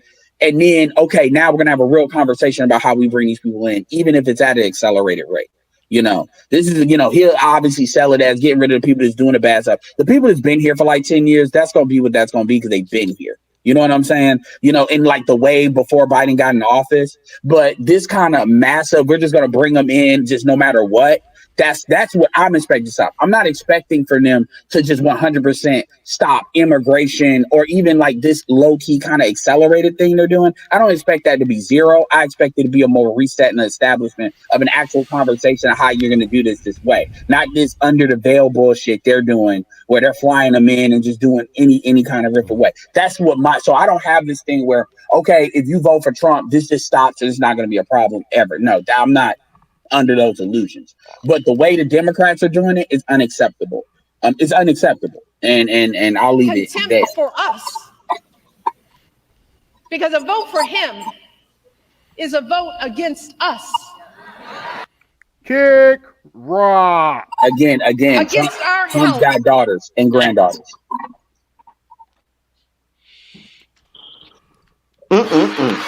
against our worth. Kick rock. And let me tell you all, to think that the men that we love could be either unaware or indifferent to our plight is simply heartbreaking. Get over it. I'll talk about that It at a is a later sad date. statement Good night, about gentlemen. our value as women in this world. Whose fault is that? I thought Say y'all what were you. hold on, wait a minute. I thought y'all were independent. I thought y'all didn't need no man. And this is also where her having this kind of disdain for Obama, like these looks on her face. People remember, Yeah. black people in particular remember that shit. So this is this. I'm this not this gonna be in a forefront in her head because Michelle is way more likable than she's not. But when she starts talking in this mode, this is the stuff that starts creeping in people's subconscious. Like you've had words about Obama. It's not you don't show admiration. I don't get the feeling that you truly admire Obama. I get the feeling that Obama's done good enough to where you ain't really got nothing you can really say because he's done so much. But it's like you almost wish you had more that you could say. And even the look is like anyway. But it's like I don't even want to read that. Free Little Dirk, whatever.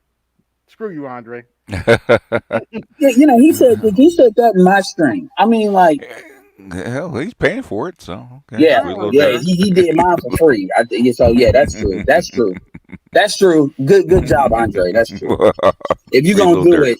it, I mean, apparently, like he ain't as bad as like King Von and stuff like that. So he ain't that. So I'll be fair a little dark on that. But unfortunately, that's what it is with that Chicago stuff, man. These DAs will make their bones on you. Even right now with Chris Brown, they trying to say Chris Brown did something at a Diddy party, which is BS. Because I'm like, why now? So anyway, I don't want to take it off the topic, but y'all know what it is when y'all play that game. Before we continue, y'all like, share, subscribe, hit my cash app, support the show, hit the super chat, support the show. BGS tax is in effect. If y'all go do that cheerleading, at least pay for it. Yeah. Go to cheerleading for what? Tell about Michelle Obama. Well, I'm talking about the Lil Durk thing, but I'm also adding in the Trump thing too. If y'all gonna say Trump 2020 of my shit, you better pay for it, or here you better pay for it. Yeah, we got another senior on the panel. We got Black Guru here. If he doesn't mind, I would like to get his thoughts on this bullshit Michelle Obama saying. Actually, Ed, you missed it earlier. Black Guru actually, like, he went in on King Von and Dirk earlier. Yeah, I mean. Oh yeah, he did earlier. But the thing is, did he do it or didn't he do it? And basically, if you in the game and you fall victim to the game, you got to pay the penalty. It is what it is. Yeah, I mean, you got. I mean, if you got the game, snitched on, the game is the game, man. Yeah. Yeah. But go ahead, Black Guru. You know, you're gonna have to forgive me, brother. I just signed on. I wasn't okay. aware I'll give you a minute. of this. Hey, you good? Yeah, you good. This is some special bullshit. You came in at the right time, Michelle. She put it on thick. Okay. You gotta give the old nigga Uru 2 minutes. Hey, Black Guru, if you love Black Guru, let me tell you something. If you love your daughters, you will vote for Kamala. It's funny. I just spent the afternoon with my younger daughter, and we talked a little bit about the election a little bit.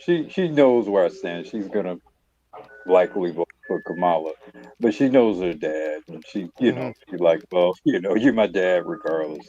So she did the preemptive. I forgive you. I forgive you. Okay. Forgive you, my father, without his sins. Okay. I mean, I would just tell. I said, number one, I would tell your daughter, number one, that's a great mindset to have up front. But with that being said, your dad lives in Illinois. It don't really Setback in our quest for equity anyway. and a huge blow to our country's standing as a world leader on issues of women's health and gender equality. So, fellas, before you cast your votes, ask yourselves, what side of history do you want to be on? She preaching to females now. She's not talking to us. Okay. Well, Now, I recognize that there are a lot of angry, disillusioned people out there upset with the slow pace of change. And I get it. It is reasonable to be frustrated.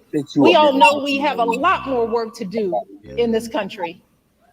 But to anyone out there thinking about sitting out this election or voting for Donald Trump or a third-party candidate in it's our choice.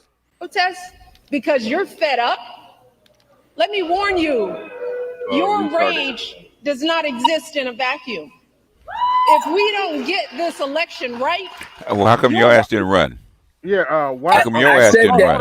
Hold on, wait a minute. Why is that our problem? It's not our fault Kamala sucks as a candidate. Why is this our problem? And Michelle has it. She just not coming out. And Michelle don't want her either. So that's why she's not talking about her. She's talking about Trump. Well, actually, BGS, like when you said that you voted for Kanye, yeah, like, and you said that nobody believed you. Like, yeah. Actually, Garland said that he voted for the ghost of Abraham Lincoln. Yeah, it's called a protest vote. Yeah, because people forget you come out to vote for local elections and local stuff too. It's not just the president. I know most people, y'all only care about voting for the president, so that's why y'all come out civilians. But so when people say, well, why would you have wasted your time going out there just to vote? No, because I got other shit to look at too. And then for that, I'm like, F that. I'm doing it. So that makes, I mean, people don't understand that because as far as they're concerned, they're voting for the president, and that's the only time they come out. They don't think about the senator or anything else like that. But going back to fucking Michelle, the thing is, Michelle could have came out earlier. You're coming out the last 10 days of the damn election. Like, y'all should have been pushing that. You should have been like dealing with black women on your own from the start. Like, as soon as that sugar high came down, you should have came back to the next wave of it. And instead, you waiting to the last minute where they pretty much dragged your ass out there to say something. No, let's continue. Andre, let's continue. Sorry, good.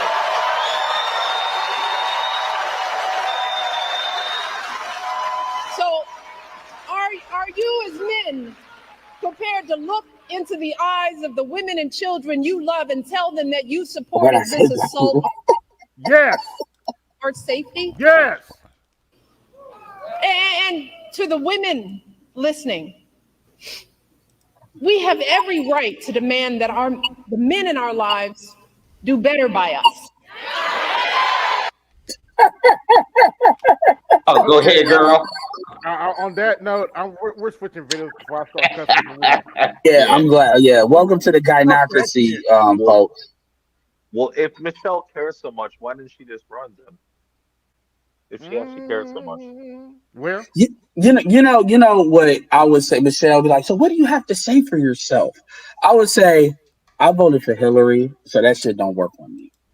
Like, you got a lot of black men that voted for Hillary, and obviously that's 2 elections ago. So all this stuff don't matter. And I'm telling you, it's a lot of dudes. Again, Hillary had a likability issue. A lot of people can get past that. I'm not saying I get why people voted for what they voted, regardless of what they voted for. But this thing that you can't vote for a woman, Hillary got 2 million more votes. It was a lot of dudes. Like, black men voted for Hillary, like, I think at 90%. It was up there. The issue is always, are black men not going to vote? And I think either the numbers of people, like black men and black women, are not going to vote. I don't think is that they're not going to vote. I don't think that's really what the issue is. I think they're seeing it going the opposite way. And I've always told you all, not voting is a vote against the Democrats. Voting for a Republican is like double votes. Yes, they trotted Beyonce out too. And apparently Kamala got booed because Beyonce didn't perform. So, can you pay my bills? Man, Beyonce charged somebody like $30 million to perform at a party for like an hour. Like, so you're not paying her. And trust and believe, in the back, you had Jay-Z giggling nervous, like, you ready, B? Hey, that Taylor Swift endorsement didn't really do a lot either, because you wouldn't think that would, because that was a while ago. Oh yeah, I didn't expect it to backfire like that. Like, damn. Yeah, because again, white people don't like that patronizing shit. They see that. The thing is, it doesn't do any good if your candidate can't take advantage of. You can't sell a bad product to people. Well, Yeah, you know that they don't care how much advertising you do. If the product is bad, you can't sell it. Well, like I brought this up. At least when people have tried the product and they know it's bad. Yeah, when they trotted her out and put her in front of people, guess what? You can get that initial launch out of them, but the problem is again, people kind of knew what Kamala was about. They didn't know who she. She's vice president, but Kamala really. The thing about it is, and you're right. I'm not going against what you're saying, but the thing is, I'm thinking of the last vice president. She didn't even have that great of a high profile for even vice presidents. Like you think of Cheney. Everybody knew who he was, had an opinion on him. It wasn't like Trump, but they knew, he was probably. You think about. Hold on, wait a minute, Ed. Yeah. Now, just to give you guys an idea on how bad Kamala Harris's campaign is doing right now, things are bad when even crying Jones is pointing out the word salad. Tell me about the AB, it's even worse, man. Like that's what I was trying to. Hold on, he's trying to sell it.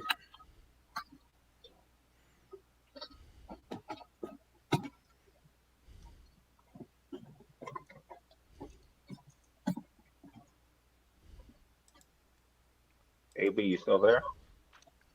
Yeah, my stuff went mute too. Yeah, he must have be doing something in the background. That must mean he got the clip. I want that clip. Yeah, like all I was trying to say is like Obama. Hold on. Hold on. We couldn't hear you. We couldn't hear you. Yeah, I couldn't hear you. That's why I was talking. The guy not because he has you, AB. They found you. They got him in a chokehold. You got a lot of dead air. Out the window now and believe. You got a lot of dead air. Yeah. I know AB like you disrespect my shit.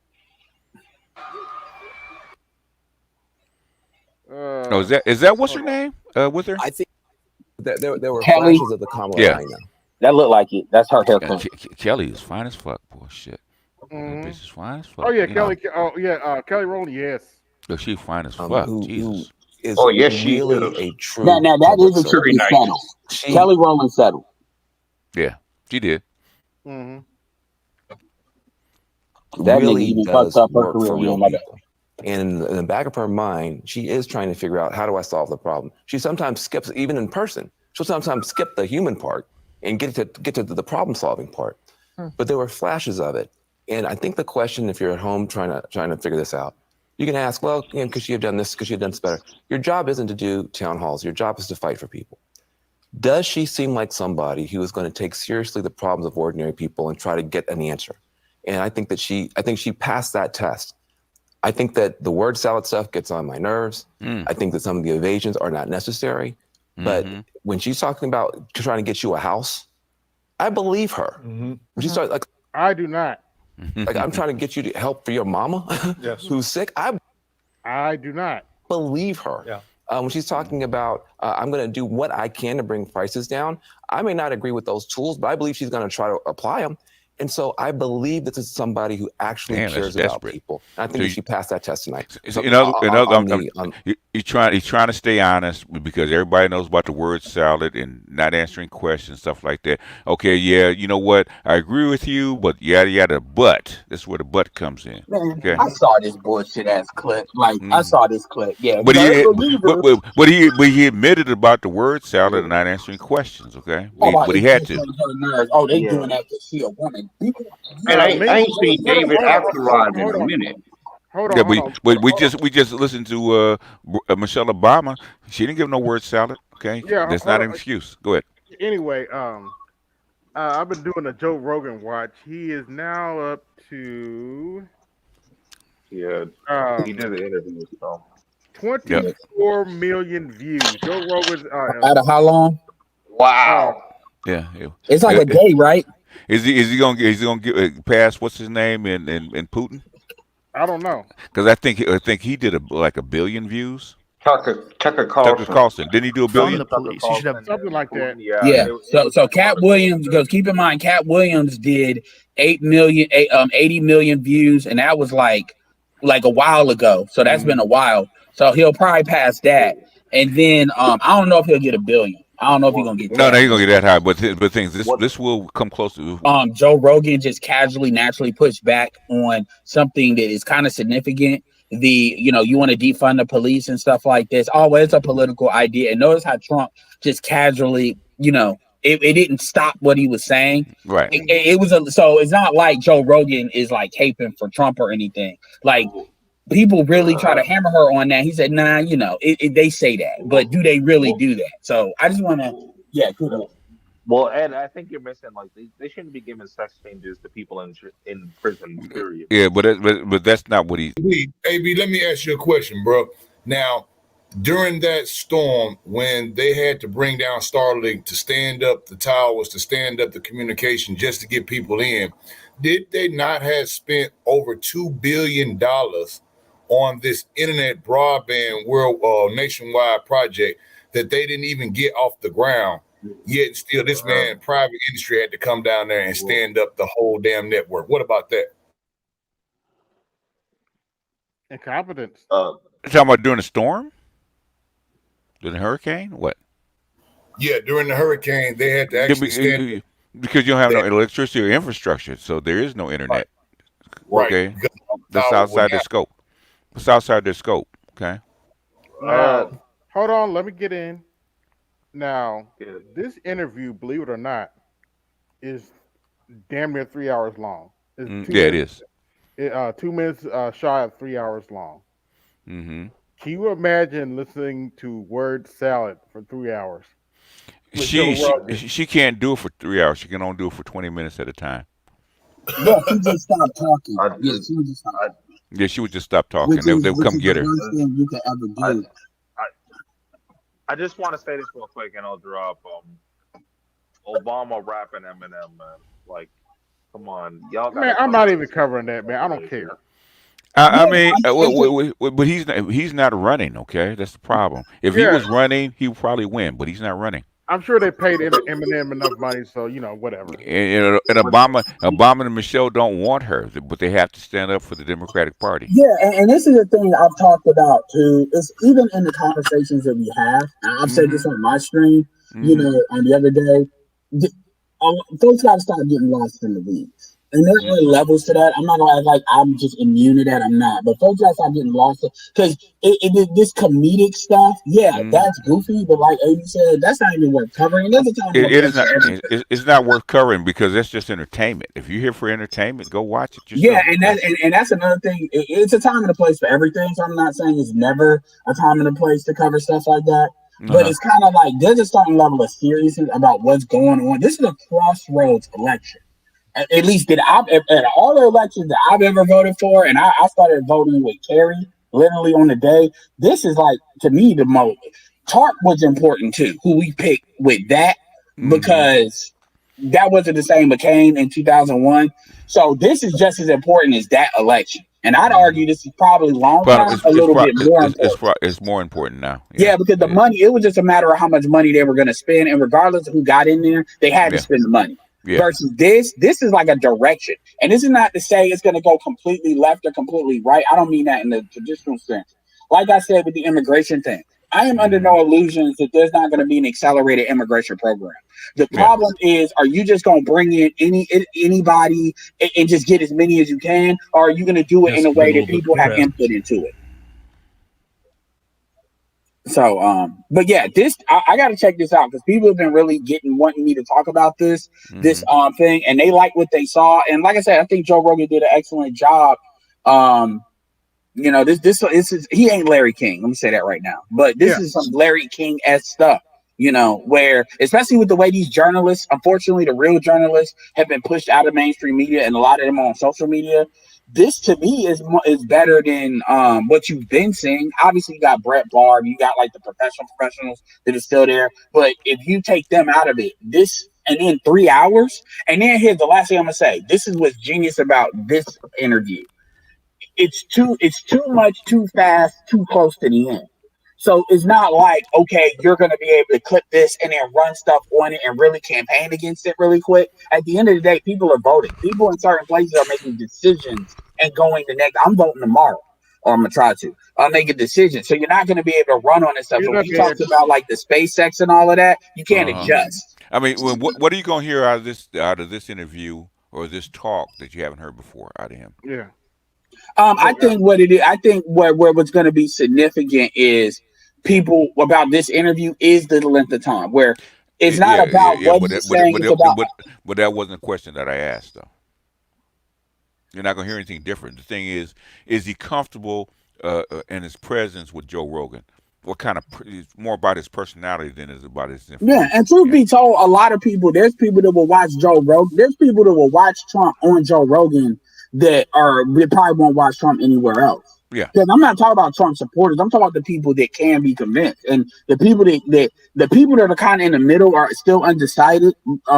They're not watching everything everybody says in general. So this is kind of a compilation where you compile everything and you get the sense of how he, like what you said, it's more of how he thinks, he thinks in real time versus what over a prolonged, like most people aren't doing 3-hour interviews. That's a marathon. Yeah, but the thing is, it's in comparison to her. In other words, basically, he can sit down and ramble for 3 hours and she can't. It was a van of had it incident. Now, what I'm playing here, I'm looking for a specific part. This is Donald Trump's interview with Mark Calloway, The Undertaker. It only happened 3 minutes before. Deal That's a good environment. and take pictures. And that it could be ran. I'm trying to skip through because believe it or not, a lot of this interview was Trump asking him questions because he's had a long wrestling career. And he's out there. And they got it. But I said to the police, I said to the sheriff, was great. I said, Sheriff, how many times out of 1,000 times, how many times would somebody do that? He said, maybe none. You know? Yeah, exactly. No, we will straight advice an election. We'll get it back. And I heard about it. Yeah. It's basically, it's basically make America great again. As a slogan. Yeah, it's pretty cool. Yeah, I think I heard it. Yeah. It's been pretty successful. Definitely. No, it's the greatest movement in the history of the country. But we have only two countries. We will stop again. We have to be. But who? You're doing a really. I have one question. And earlier, you were very gracious, and you met. You met my family. Undertaker talking. And they're sitting over there. My political interests. Title IX. You met my daughter. Yes. What are we gonna do, or what are you gonna do if elected to protect the integrity of women in sports, and continue on with just the fair play? And I don't mean to put you on the spot, No, and I appreciate it's a everything. simple question. Well, but I want to put a face to it. If you can I bring my daughter? Absolutely. Okay, come here. He definitely did talk about this. That's what I call a beautiful daughter. Huh? Thank you. She is, and she's quite the quarterback too. But you don't want to go and. I think this is important because they claim that Trump can't relate to women. Wrestle a guy like if you were doing that, because people do that, like your father, right? He's a little too much to handle, right? No, I will not. I will get rid of it fast. Men playing in women's sports is insane. Okay, it's insane. I mean, I assume I can't even imagine anybody thinking anything other. Like, you have to have borders, right? You have to have fair elections. Where are the people that want it? Have you ever met anybody that said we want men playing in women's sports? I've never met anybody. I know there's got to be some kind of a movement. I'm going to terminate that immediately. I'll terminate it. I'm not going to let it happen. Yesterday, a volleyball player got hit. Female team where somebody transitioned. And you don't think of volleyball. She got hit. Now, this was a man who transitioned to a woman, and they showed the shot. And it was all girls. There were girls. Older, like 18, 19, 20. Very good players, like all-American type players. I think a college team or something. And they had the one guy on the one team, and he was up so high in the air, and he smashed that ball. You don't see that. And this ball came at her at a speed that she's Right. never seen. It really whacked her. But other volleyball players were hurt. But the best is weightlifting, where you see a record that stood for like 15 years, and they're putting, an eighth of an ounce on each side of the bar. You know this better. And then some person that transitioned to a female from a male. Have you lifted before? Not much, no. Well, here we are. So he goes, he puts, then they add like 100 pounds to it. He's still lifting. Yeah. So it's crazy. The swimmers too. Look at the swimmers. I mean, the swimmers, it's ridiculous. Yes. So, and I think it's very demeaning to women. But, she wants to play sports and she wants to play against women. You don't necessarily want to play against men. It's okay, but you don't want to do it. Did you see the boxing match at the Olympic boxing? Did you see the guy? I did. Did you see that beautiful Italian girl? She's supposed to be a good boxer. She took just a left jab. The guy's up and he goes, boom. That's like a defensive punch. So it goes like that. I never saw it quite like that. She didn't actually go down. She walked back to her corner. She said, I just got hit harder than I've ever been hit before. It was ridiculous. Then the corner pushes her back out. You can do it. You can do it. But he goes with another left jab. And she walked off. She said, there's no way I can beat that. Now, there were two people in the Olympics, because I didn't even know they have female boxing. There were two people that transitioned into women. Both of them won the gold medal. Shockingly. Are you shocked to hear that?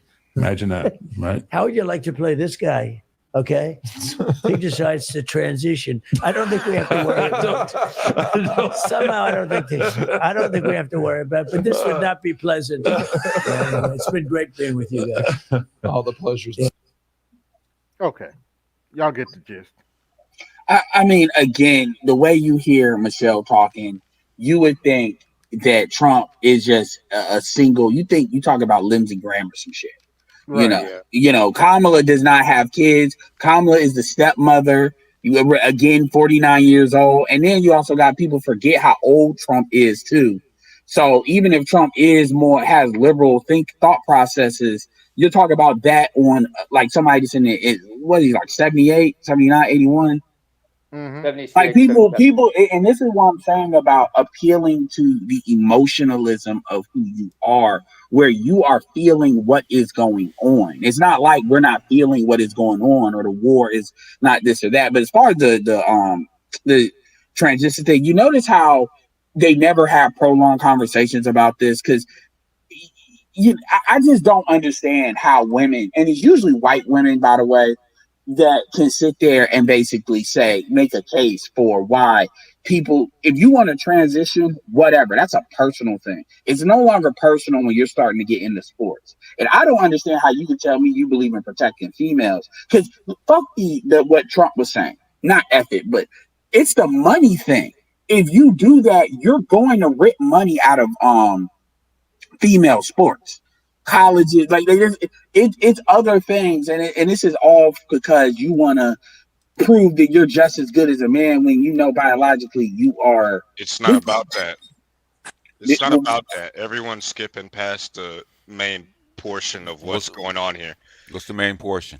The main portion is that this is ideological, and these women. I mean, if you know the definition of ideological, I do.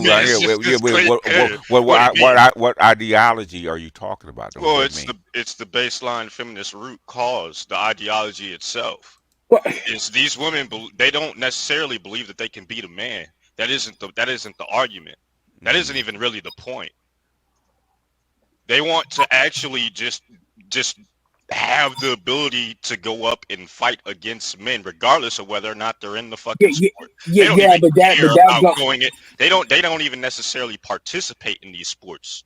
They just want the ideological accoutrements of the idea itself to stand at the forefront. Yeah, well, that goes. Consequences. The reason people don't mention it, PK, is because what you just said kind of goes without saying.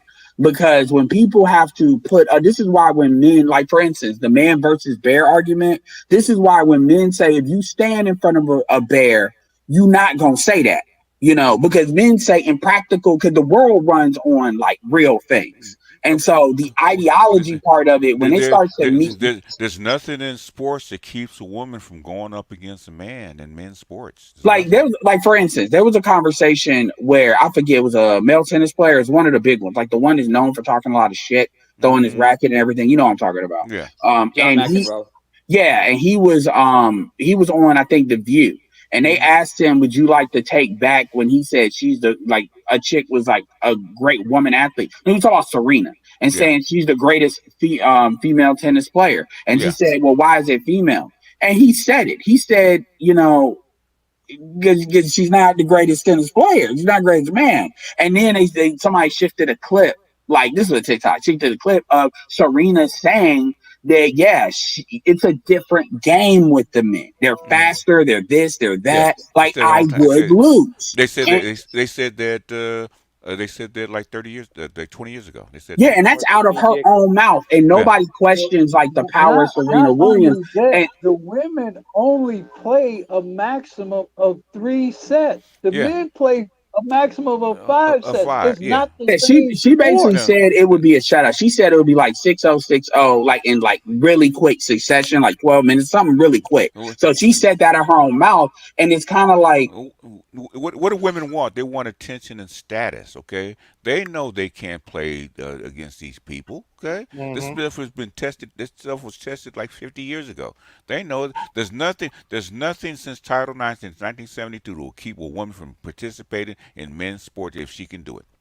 Nothing. Yeah, they don't care about the reality of it. They only care about the idea of it. No, they care. They care about the status and attention. Okay, they want the same kind of status and attention that men have without the without the work. Okay. Yeah, and at that point, this is why they do not want to go in and compete against men. Okay. Yeah. Let's have a little fun here, fellas. Remember last week when I said there's a certain shield that I kind of refuse to share because he's so lame. There's no point in sharing him. Mm-hmm. Well, I changed my mind. It has to be seen to be believed. Just a second. Yeah, but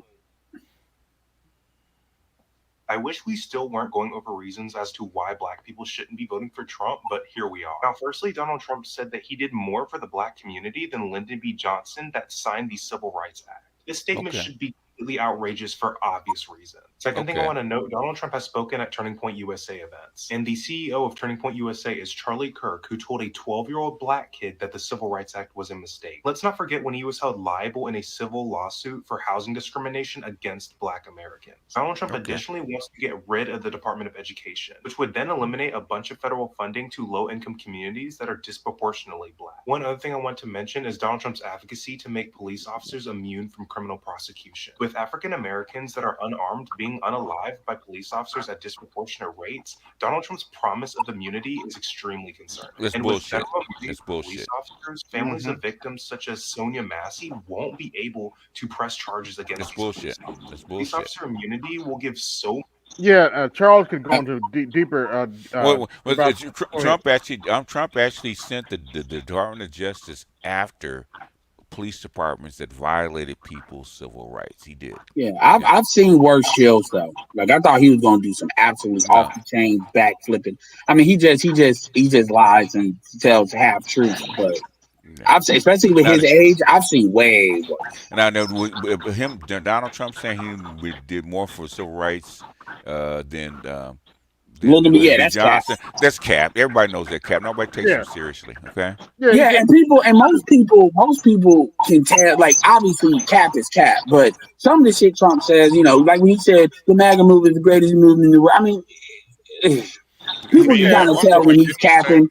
He said at one point, he said at one point, he's the greatest president for Black people since Lincoln.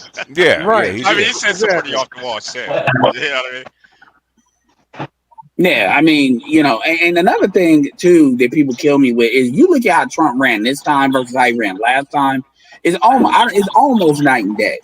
Like, and even again, people want to say, "Oh, you just advocate." Ain't nobody advocating for nothing. At the end of the day, we know what the fuck is going on. Like, And no, it's not necessarily a protest vote. A lot of people, it's a protest vote, but a lot of people do. They don't buy. The Democrats have not. It's not about making a case. People kind of get a sense that the Democrats are doing crazy shit, even if they don't know what that is. It's. This is the type of shit people was thinking Hillary was doing on the low. This is the type of shit they thought Hillary would be pulling. Like people that didn't like Hillary. Like all this just behind the scenes, dark horse shit that it's like Senator Palpatine. The dark side is surrounding you, but you just can't quite put your finger on that. But you just know something is about to go down. Yeah, and people just didn't think Biden was like that. Not to that extent. They just thought Biden, they thought Biden was more of a steady hand type of person because that's what he presents himself to be. Yeah, yeah. And I mean, you don't think of you doing too fucking much when you think of Biden. You just don't think that. Yeah. And yeah, Biden is definitely doing too much candidate. I mean, this is to me worse than the damn Bush administration. Yeah, now this is gonna be some manifest shit right here. I don't know what it is about this bitch, but when she talks, it makes me want to stay single. Said, as a man, you should. I don't know what it is about her mouth, but it makes me want to stay single. Understand if a woman after 2 weeks of dating her bills are due and she's stressed out and she got things going on that she can't handle and she's overwhelmed. How the fuck she dating? And she can't pay her rent on time and she needs you to pay her rent. That's she not ain't my really problem. fucking with you for real because women are not even bold enough to do that with I'm gonna keep it real, okay? I mean, I don't know what it is about her mouth, but it's just like, okay, I'd just rather be. So what did she? So she said that if he don't ask you to pay her rent, he ain't really mad. Like at the end of the day, why are you out here dating? If you have she's not dating. This is gold digger shit. Okay. Exactly. Like This is was it? We know what it is. Like it's you shopping that pussy around. Yeah, that's all it is. Yeah. And you upset because you get Wing Street prices. I mean, if you're a good sugar baby, if you're a sugar baby and you dated a dude for 2 weeks not paying your rent, you're supposed to be a sugar baby. You can say that. Negotiate the contract. Mm-hmm. But you, put she it don't up even for want sale. you to know Put it up for sale right now. She gonna dress it up every time for you like it's real money, and that's the truth. Okay, for real. That's the fact. For you real. ain't never gonna know she has problems. You know how many men I was in full relationships where my shit was in shambles, and he thought that I was the best thing smoking. Didn't even know. Pause real quick. That wasn't his She business. lied her ass off, but okay. That's not his business. You're not his wife. And truth be told, the women. That was chicken bone. And the truth be told, the women be capping for other women. Like women be following chicks that are damn near homeless. Thinking like women have actually said this now because they're starting to say it. Where there's certain people that they admire them and stuff. Oh yeah. These chicks were doing some stuff too, so they try to fly this chick in and stuff, and they living with their girl or live like on the couch. Like a lot of these chicks be out here capping. So that's not because you don't know nothing.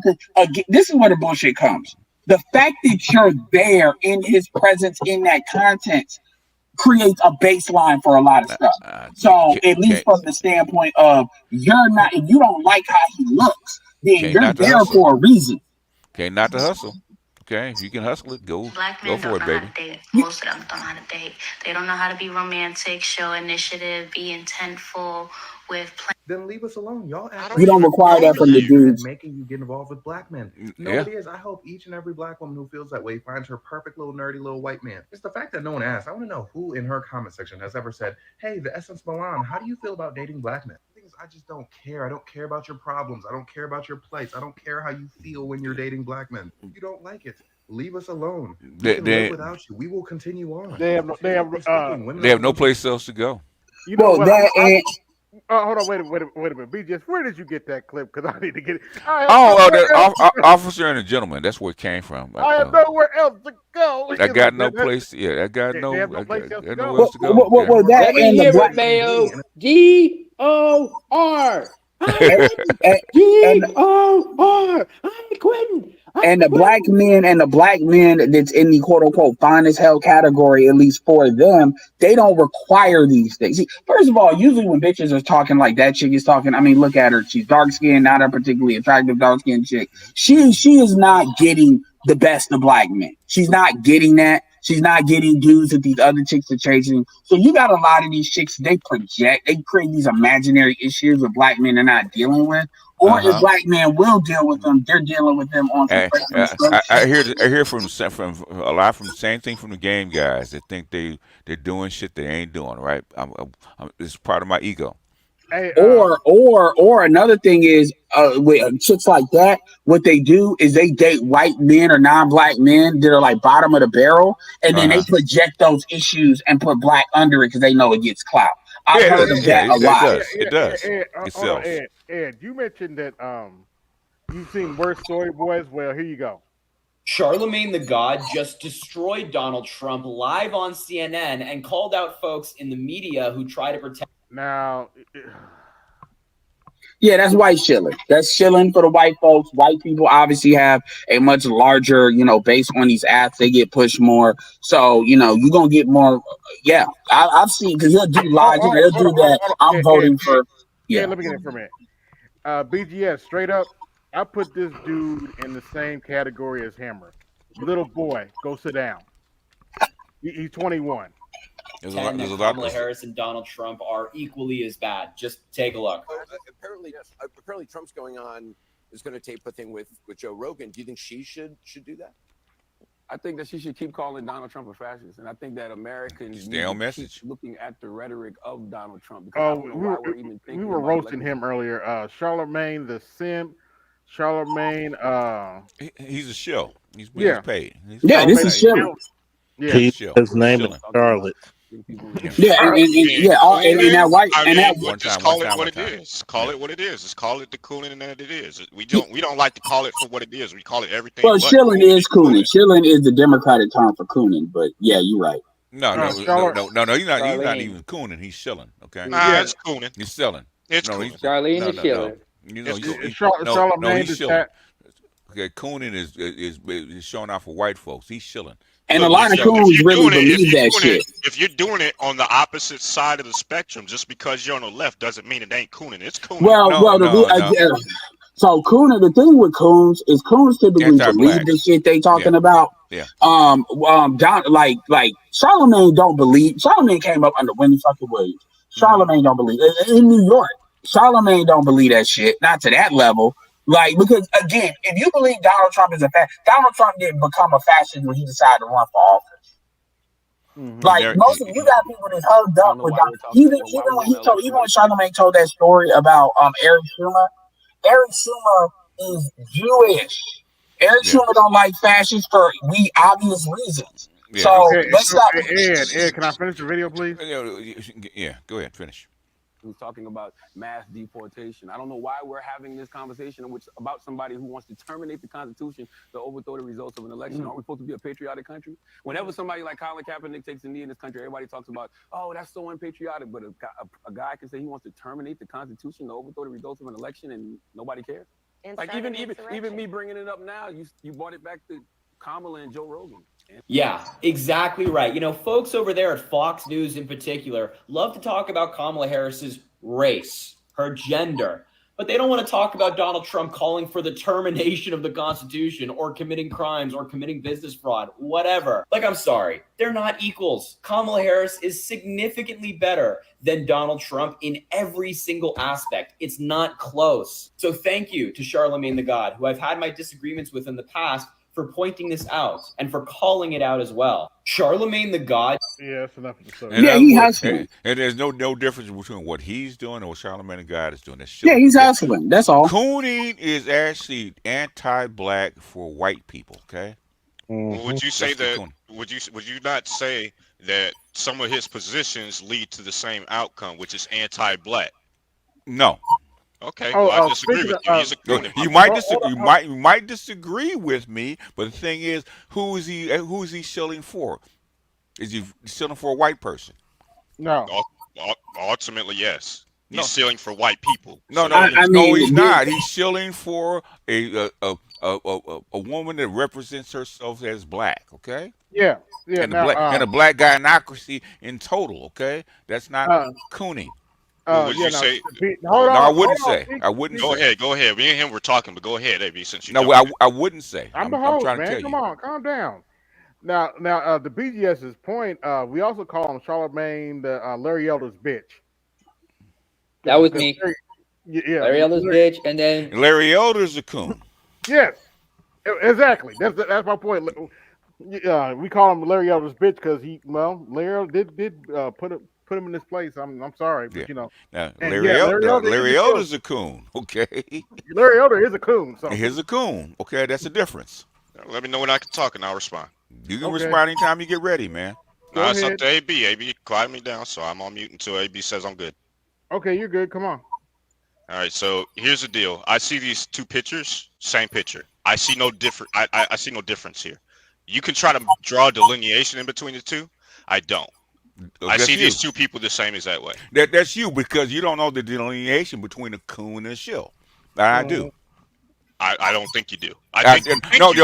You because you don't know. I do know. You don't know. I'm glad you think you know. I've been doing this shit for 40 years. I know. I mean, doing it for 100 years. That still wouldn't mean you're right. No.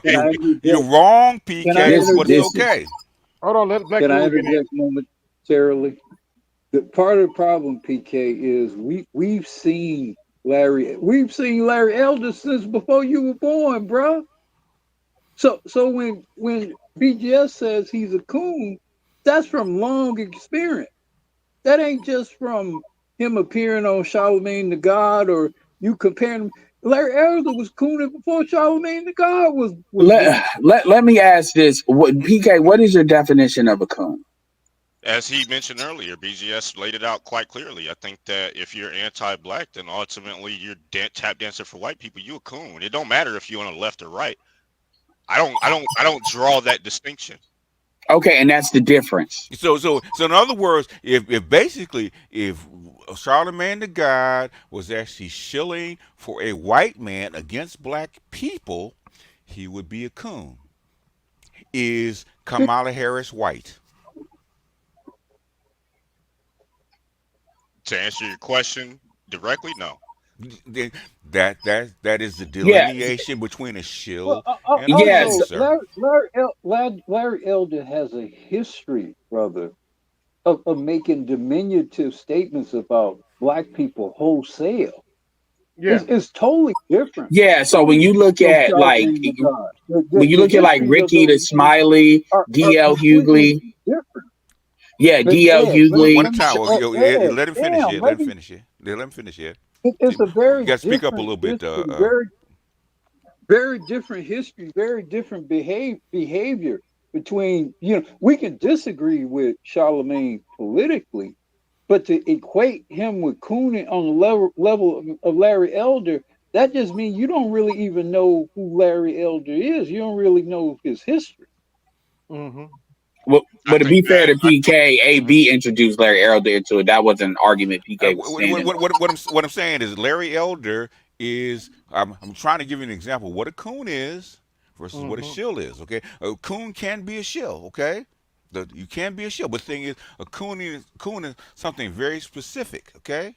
I think there are power levels to coons if you're talking about some Super Saiyan shit. But ultimately, it's not that hard. Well, hold on, let me finish. I think that the bottom line, though, is in my view, we just fundamentally disagree because I think that these things are no different if they lead to the same outcomes. Bullshit. Okay. Yeah, because disagree. There is a difference, man. No, PK. There is like we're not just using shill as a nicer term for coon. No. It is a different thing. It's like the difference between manslaughter and murder. There is a difference. But people are dead either way.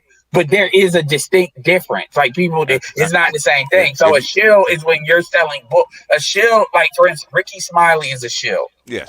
Or he was shilling. D.L. Hughley was shilling. You ain't never heard these people be classified as coons. Most of the time, it is a difference. Just like being simping and being a trick are two different things. Even though they can cross a trick can be a simp. But simping and tricking are not the same thing. These words do have distinctions. I think that there can be a distinction, but okay, we're moving on. Okay. Okay, go ahead. Y'all just wholesale change definition of words I just mean, for because. real. I mean, yeah. Damn. I get we don't use shit often. 50 years ago, I know what a coon is. Now all of a sudden, it's not the same thing. All right. Anyway, Jesus Christ. we're moving on now. This is a fun one. Well, the economy's in bad shape. Apparently, Walgreens and CVS are struggling. Yeah, they are. Closing a whole bunch of stores. So yeah, they got too many stores to begin with. Yeah. This is all your fault, No, bitch. bitch, it's actually all your fault. Oh my God, chill. What's wrong with y'all? I'm about to close thousands of stores because of this bitch. I'm about to close a bunch of stores too. Fuck you. Well, it sucks to be you losers because I'm doing just fine. Right, Ed? It says store closing right on you. No, it doesn't. Jesus, guys, how did it get this bad? And don't blame each other. Bitch, I don't know. It was just 2020 and COVID just hit and we were making stacks. People were buying up them COVID tests. Meanwhile, they had no idea they had herpes. Okay, and then what happened? I mean, besides being pharmacies, we're also convenience stores and we're insanely inconvenient to go to. I will charge you $100 for underwear and cigarettes, and I won't blink twice. Perhaps people realize that there's no cure for the sadness within. Someone really should check on Emo Target. I've become so numb, I can't feel you there. Become so tired. Emo Target, shut up! Bitch, you know who really fucked us up? Well, I didn't really... Oh, motherfucker. Yep. I was just going to say that. This is your fault. Online delivery got us fucked up. Oh, really? It's Yep. not the fact that you're locking up pretty much. tampons and deodorant like it's a vault at a casino? Yeah, that's because they stealing that shit, though, to be fair. Yep. Bitch, we only do that because people steal shit. Shit, you ain't never lied. Bitch, is there a solution or a happy ending to this video? Haha, if they're stealing diapers and formula, look the other way. That. Oh, you know what? Fine. All right. But if you steal a TV, I'm. Walmart does it too. They lock their shit up now. They'd have to, yeah. Makes sense. Yeah. fucking you up. Bitch, I'm gonna be in I had to get them to unlock it so I can get some detergent the other day. Charlotte. Yeah, it depends on what November location. 8th, Yeah. and I'm gonna be in Chicago November 24th. Link is in the bio. Get your. I like that dude's funny. So yeah. Low key, Walmart really was the first kind of real bad night in the world. First of all, Walmart, not Walmart. Walgreens, Chicago, man. It's everywhere, but sorry. CVS, they're way too overexposed anyway. And that's also they're by each other and they're overexposed. They're not gas stations, but they operate like it.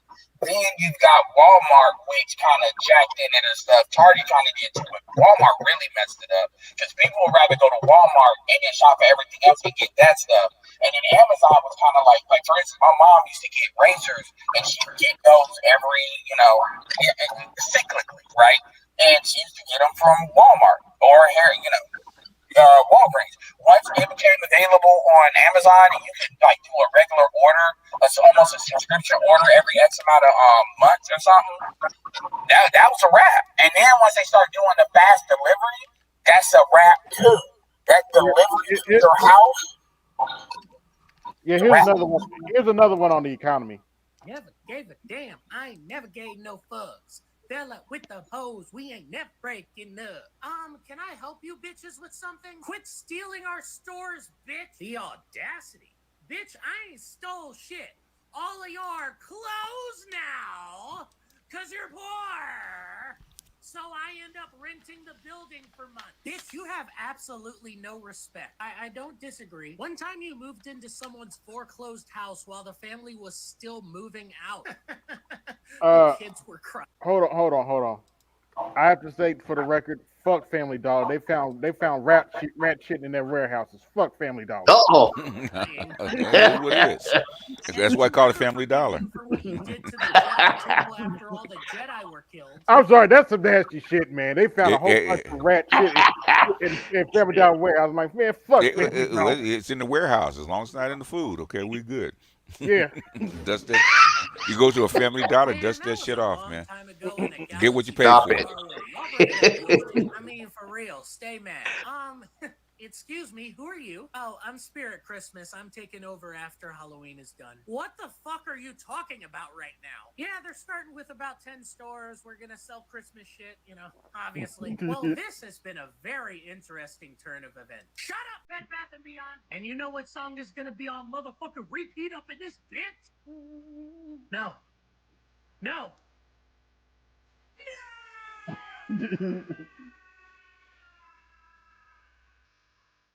Get it, Mariah. How much money you think she done made off this? Way too much. Tens of And millions. a lot more, and tens of millions and counting. Yeah. Shout out. I wonder if this guy will get hit with copyright and trademark infringement. This is all your fault. No, it's not that long, and it might be on TikTok. Yeah, it's on TikTok. Because shorts have slightly different rules. Now you can't play it throughout the whole short, but if you're doing a couple of seconds, usually if it's like 3 seconds or 4 seconds or under, they don't catch it. Well, admittedly, Walmart is cheaper than both Rite Aid and Walgreens here in Chicago. So the Walgreens in the hood in Chicago is a big ripoff. I'll put it that way. The thing about so it's people will go. I mean, they and their pharmacies. I mean, it's crazy. Even with Bed Bath & Beyond. Now shout out to this sister. She went in on now former Congresswoman Cori Bush. Interview with Lamont Hill. I think that's his name. I don't care. I don't like him either. Regarding whether or not she wanted to vote for Kamala Harris. And she was like, well, I don't know if I want to vote for her or not. And that if I vote for her, it's about strategy. And I'm just sitting there like, I've never liked you. I've never liked you ever since you did that bullshit ass tone deaf Twitter post referring to women as birthing persons. The moment you start, She's talking about Congresswoman Cori Bush. She lost her. Okay, yeah. But I feel it on the birthing person. I was like, really? That shows you where you are. That shows you where you are. Like we were talking about this on the code breakers, right? About what they represent. Yeah. Oh, don't get me started. I could have went in on the religious part, but like this is their show, and it's their show. We let them talk, right? Do we actually disrespect them at any time? No, I was like, okay. He wouldn't let me talk at all, though. It's funny. But yeah, he's talking about you don't talk about the white Christians and blah. It's like I looked up Joel Osteen, and they consider him anti-gay. Okay. Yeah. Even by the gay folks. So I don't know what he's talking about, man.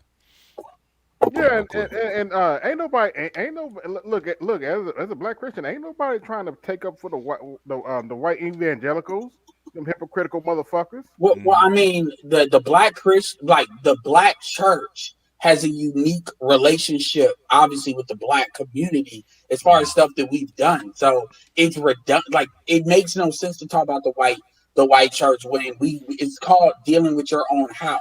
It's like talking about another house versus the house you need to clean up. In other words, it's basically in all swag. Is he Junior or whatever the guy's name? Yeah, he was Jimmy Swaggart's son. I can't think of his Jimmy name. Swaggart's son, right? He said, why do you support people that are a party that's anti-God? Okay, that's what he said, right? Which we went into, and I said all the stuff, the main stuff that they're promoting now, according to the Christian religion, is quote unquote anti-God. Okay. Yeah, and actually, I got that clip, so I'll just go on and play it because I actually played it on Thursday. Let's see. On the playlist. Yeah, it really is. It really is. Well, I'm not saying whether you agree with them or not, but the thing is, according to what they say that they believe in, okay, the Democratic Party's values don't align. So he was actually right. I don't care what you do. Mm-hmm. Yeah. But, you got a fundamental. Yeah, you got a fundamental difference. Right now. And I'm going to tell you right now, I'm going to be, for the statement I'm about to make, I'm going to be called a racist. Mm-hmm. And I will be called every name under the sun. But somebody needs to stand up and speak to the black church. When the largest African American Pentecostal denomination, when that leader stands up and said, I endorse that woman, he was saying, I endorse murder. I endorse homosexuality. I endorse lesbianism. I endorse transgenderism. I endorse every evil that hell could prosper, bring up to the... That's wrong, folks. That's right. And the black church votes predominantly for the party that is anti-God. What's going on here? Yep. He's right. Based on scripture. See, my statement to them is this. We've had them call into the program. I don't like it when you talk about like that. Well, no, the problem is they don't like it because we're stepping on their toes. Hello? And that's what you're supposed to do as a Christian, too. Oops, did I say that out loud? I mean, No, that's important to say. I Because mean, a lot of people I don't think what happened is that a lot of black people didn't read their Bible or something, man. It's like if you're actually a Christian and you believe in Christianity, the bottom line is you actually stand completely opposed to the modern Democratic Party. You do. And if you don't, then you have an issue. Yeah. It's called selective Christianity. You take out those things that you like and within that's what it is. But he's not wrong, you know. Yeah, and speaking of which, this is Kamala Harris speaking Word salad. Word Salad speaking at false prophet / blasphemer Jamal Bryant's church. Can I make this up? The church he inherited. Hold on, wait a minute. I did not stutter. I meant exactly what I said. False prophet / blasphemer. Mm-hmm. I say blasphemer because in a clip he said that Jesus was out of order for the rest of his life, for 85% of his life. That's blasphemy. What the fuck are you talking about? That's blasphemy, and that's what false prophet Jamal Bryant said. That's why I call him a blasphemer. He actually stands for what he says, and he stands on the square. Okay.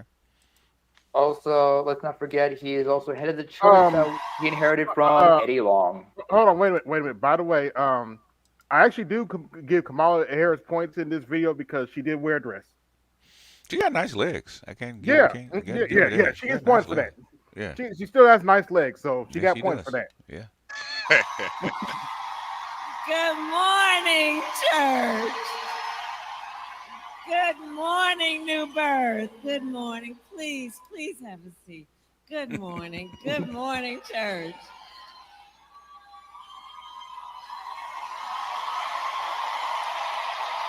I'm so honored to be with you. Does it sound like a man in the church? Let me shut up. Wait. Pause for a minute. Pastor. Quickly, name her. Ask that question again, AB. Does it sound like there are a bunch of men in the church? All I have to say to that is Bishop Bullwinkle. Hell no. No. Hell to the no. Okay. All the Christian sisters stand up, right? And I first of all, Pastor Brian, I want to thank you. You and I now listen to this part. Reminiscing. It's like sacrilege. She ain't got no place in the church. It's her birthday? Oh, that's right. It's her birthday. Yeah, this was taken a couple days ago, so. Okay. I think I'm going to be I forgot she was born in October. Thank you. Oh, so this bitch is Scorpio or Libra? She's a Libra, I do believe. Ooh. No, Scorpio. A Scorpio, yeah. Yeah, Scorpio. Yeah. That makes sense. Goodness. Because she like to party. With her history, that's probably right. Well, it is my great joy to celebrate my birthday with all of you here. And thank you for those warm and beautiful wishes. Pastor Brian, I thank you for your leadership. You and I have discussed, we first met October 20th. No, she's when there was a she's convening of Libra. rising She's on the cusp. stars in the country. And we had conversations back then about how we thought of our role and responsibility to our country and our responsibility and duty as leaders. And it is so good to be with you this morning to celebrate what you have accomplished with this extraordinary congregation. And so I'm honored to be here with everyone. And thank you. Thank you all. And please have a seat. Please have a seat. Thank you. So before I begin, I will address the tragic incident that happened yesterday at Sapelo Island when a dock collapsed during what was to be a joyful celebration of history and culture. And while we are still gathering information, we know that lives were lost and many were injured. And so my heart, as I know for all of us, goes out to those who were impacted. And I thank all the first responders who acted so quickly. And of course, our administration has been in touch with state and local officials to offer any needed support. And I know on behalf of all of us here that we pray for all of those who are affected.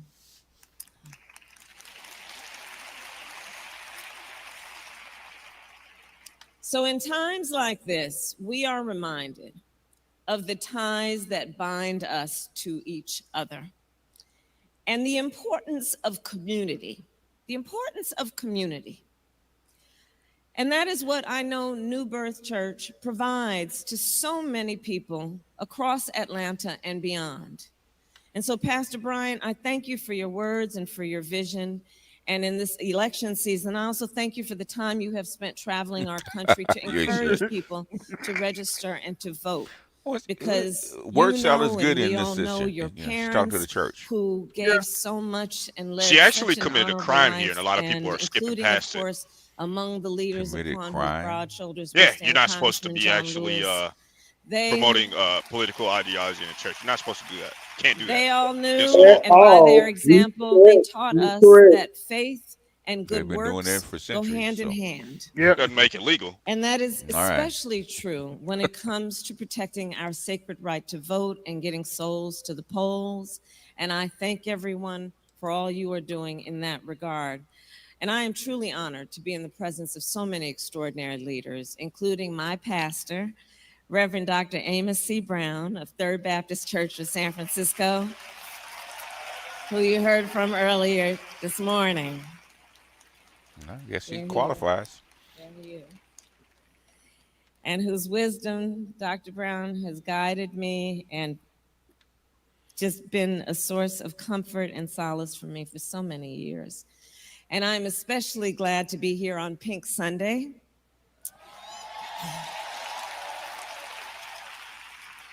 As some of you may know, my mother was a breast cancer researcher. She was one of the very few women, and fewer even women of color, who was engaged in studying breast cancer. And she had two goals in her life: to raise her two daughters, my sister Maya and me, and to end breast cancer. It was her life's work. And so today, of course, then has personal significance for me, just as I know. Okay, y'all can watch that later. It is a 2-hour long service, but gotta be a little petty here. You know how the crowd sang "Happy Birthday" to her. Yeah. This is how a gospel choir is supposed to sing "Happy Birthday" in a black church. I'm sorry. Let's hear it. Oh, I remember that. Yeah.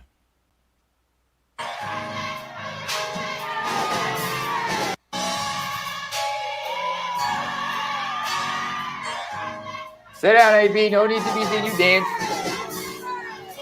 Now, they do it both. They do it both ways. Okay. That's fake Holy Ghost y'all listening to. That's fake Holy Ghost. Remember who the pastor of that church is. Yeah, that's what I mentioned that earlier.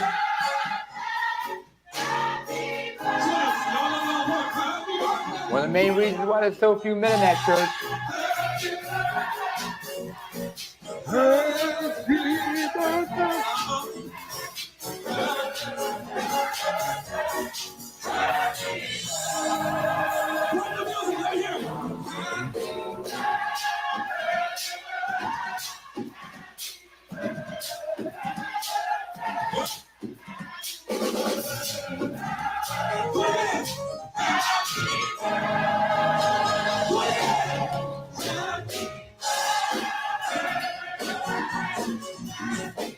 Are their souls not sterilized and revived, gentlemen? Are they not?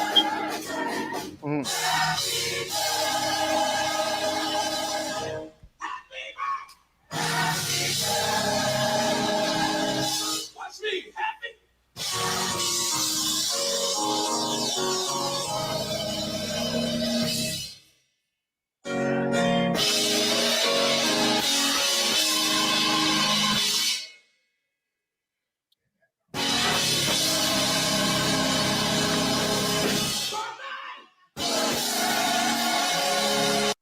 That's how we get down in the black church. All right, cool. But anyway. Well, yeah, I was gonna share this, but I'm gonna leave it alone. But anybody can look this shit up, bro. That shit's illegal, bro. What? You can't be doing that. Having Kamala Harris essentially politically campaign inside the church, bro, that's illegal as fuck. Oh well, my church is PK, hold I on, can hold on, say- hold on, hold on. Wait a minute. Let me because my church just did a few weeks ago. We had Dr. Valerie McCrae come and you know speak her little speak. You know she's a woman, blah blah blah. Vote for Kamala Harris, blah blah blah. I call it the typical Democratic church speak. They've been doing that for years, so that's nothing Yeah, new. that's why I'm not saying it's anything new. It's just the fact that people are skipping over it as if it's not something it's not supposed to be taking place. That isn't supposed to happen. That's illegal. Yeah, I know. PK, I think you It is fail to what it is. realize the significance of the church itself. I mean, not just a church, but any house of worship. Especially in certain times when people were being marginalized and whatnot. The only places they could like gather and discuss these things was in a house of worship.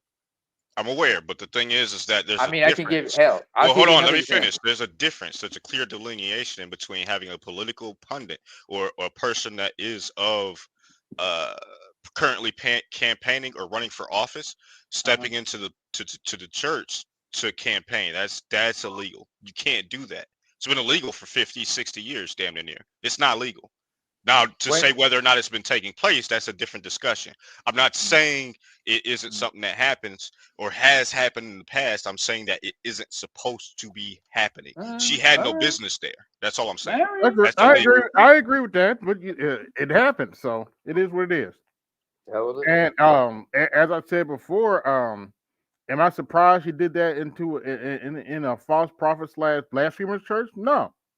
In fact, I think that was probably appropriate. So, not to mention who the church, this moron inherited that church from, which is the main reason why. That's right.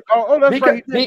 Because that would, like I was said earlier, I mentioned that motherfucker had your son's Eddie Long.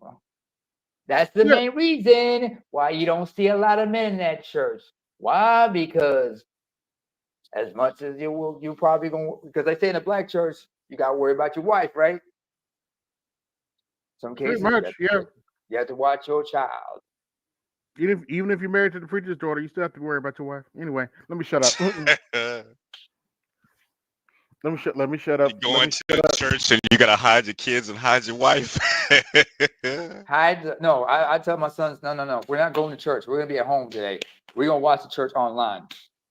We're gonna catch the online service. Man, that's rough. Well, not in my case. I mean, I left the church a long time ago. Then getting to church, I would have to go. I would attend the sermons well done by men.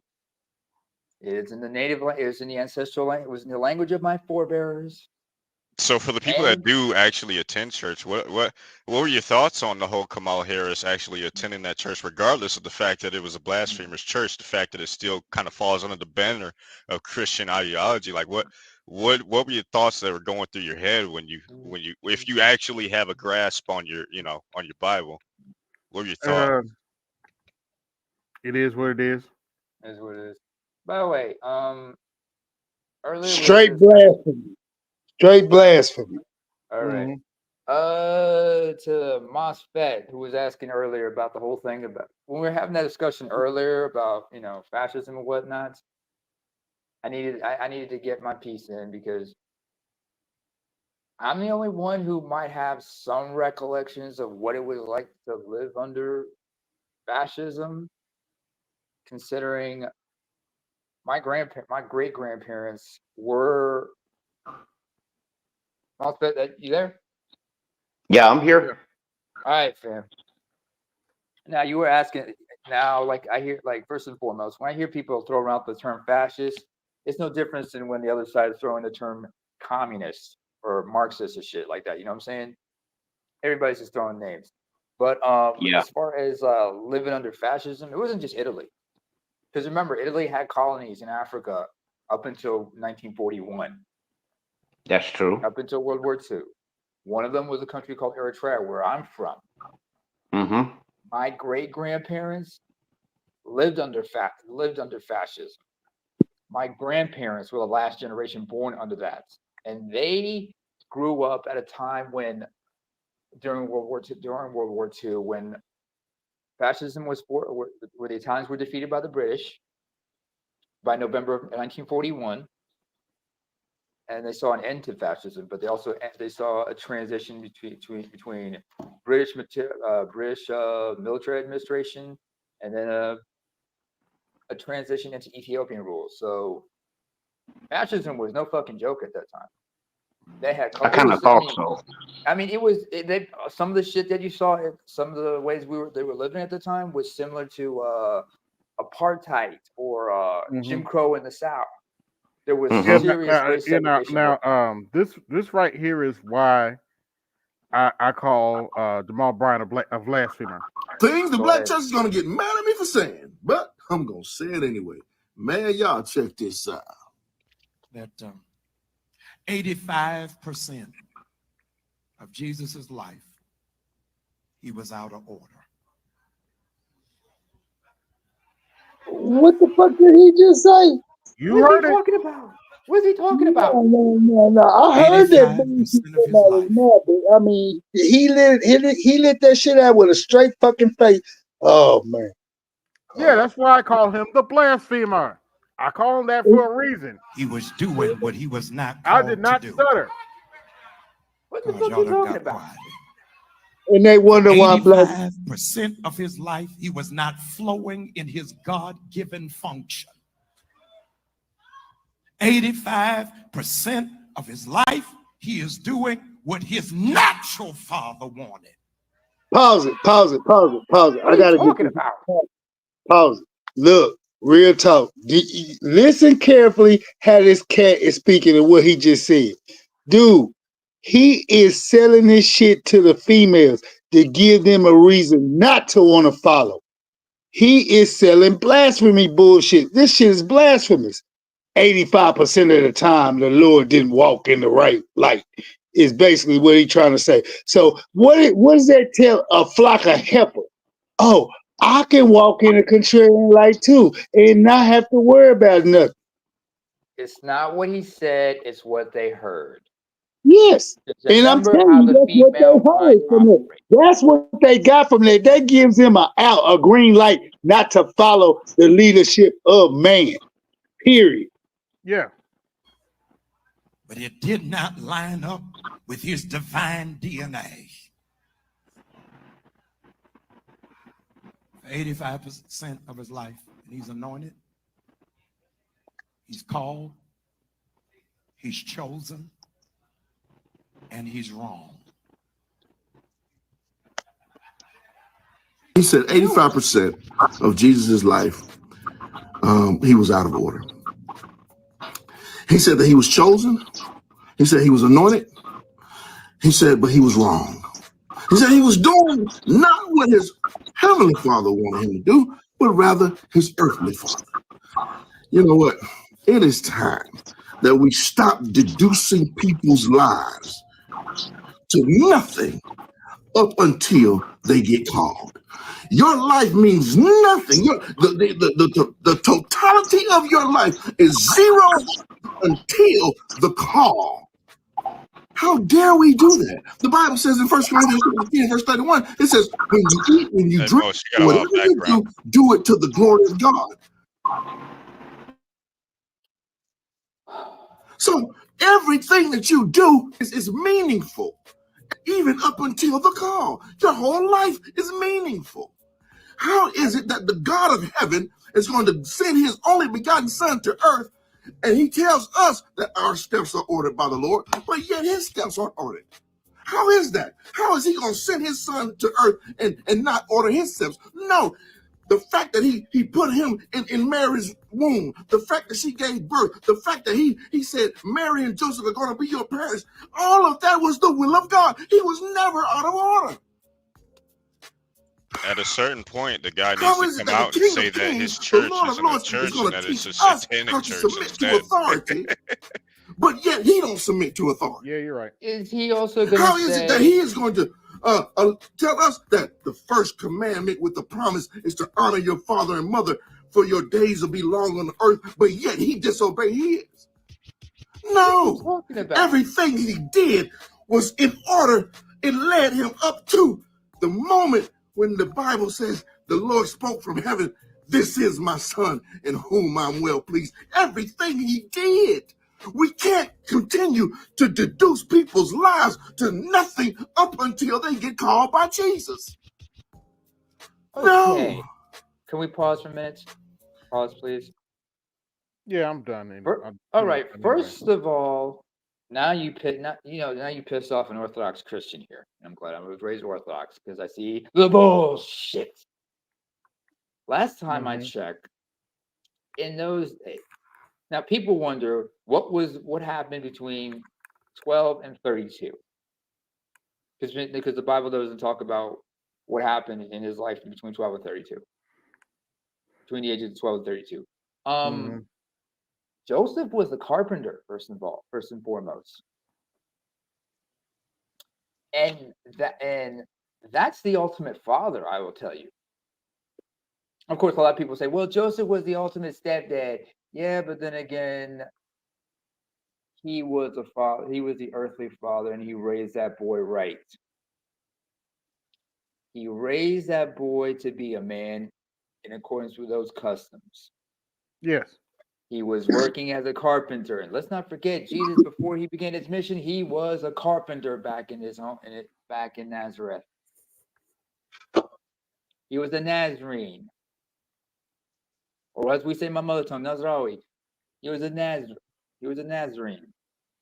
Before he began his stuff, he was working as a carpenter and was adhering to the ways of any small hat in those days.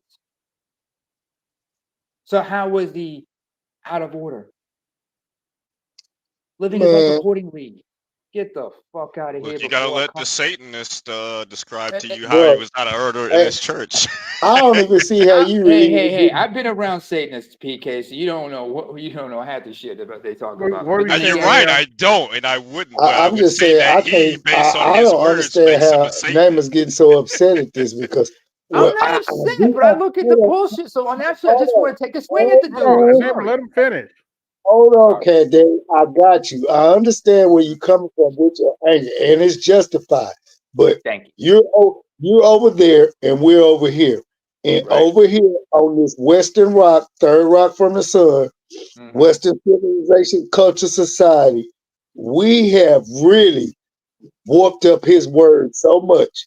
And you got these goddamn wolves in sheep clothing behind the pulpit crafting and recrafting the word to how they see fit, like I said, in order to get in the legs of all them hens and them goddamn children.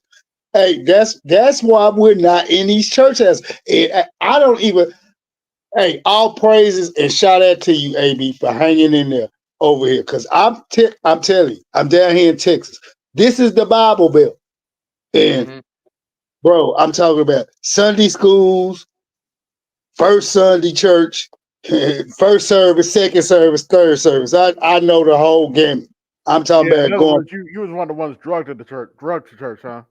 No, before it got to that point of being drugged, I thank the Lord for my grandfather. My grandfather told me like this: your grandmother wants y'all to go to church. This is all I require out of his grandson.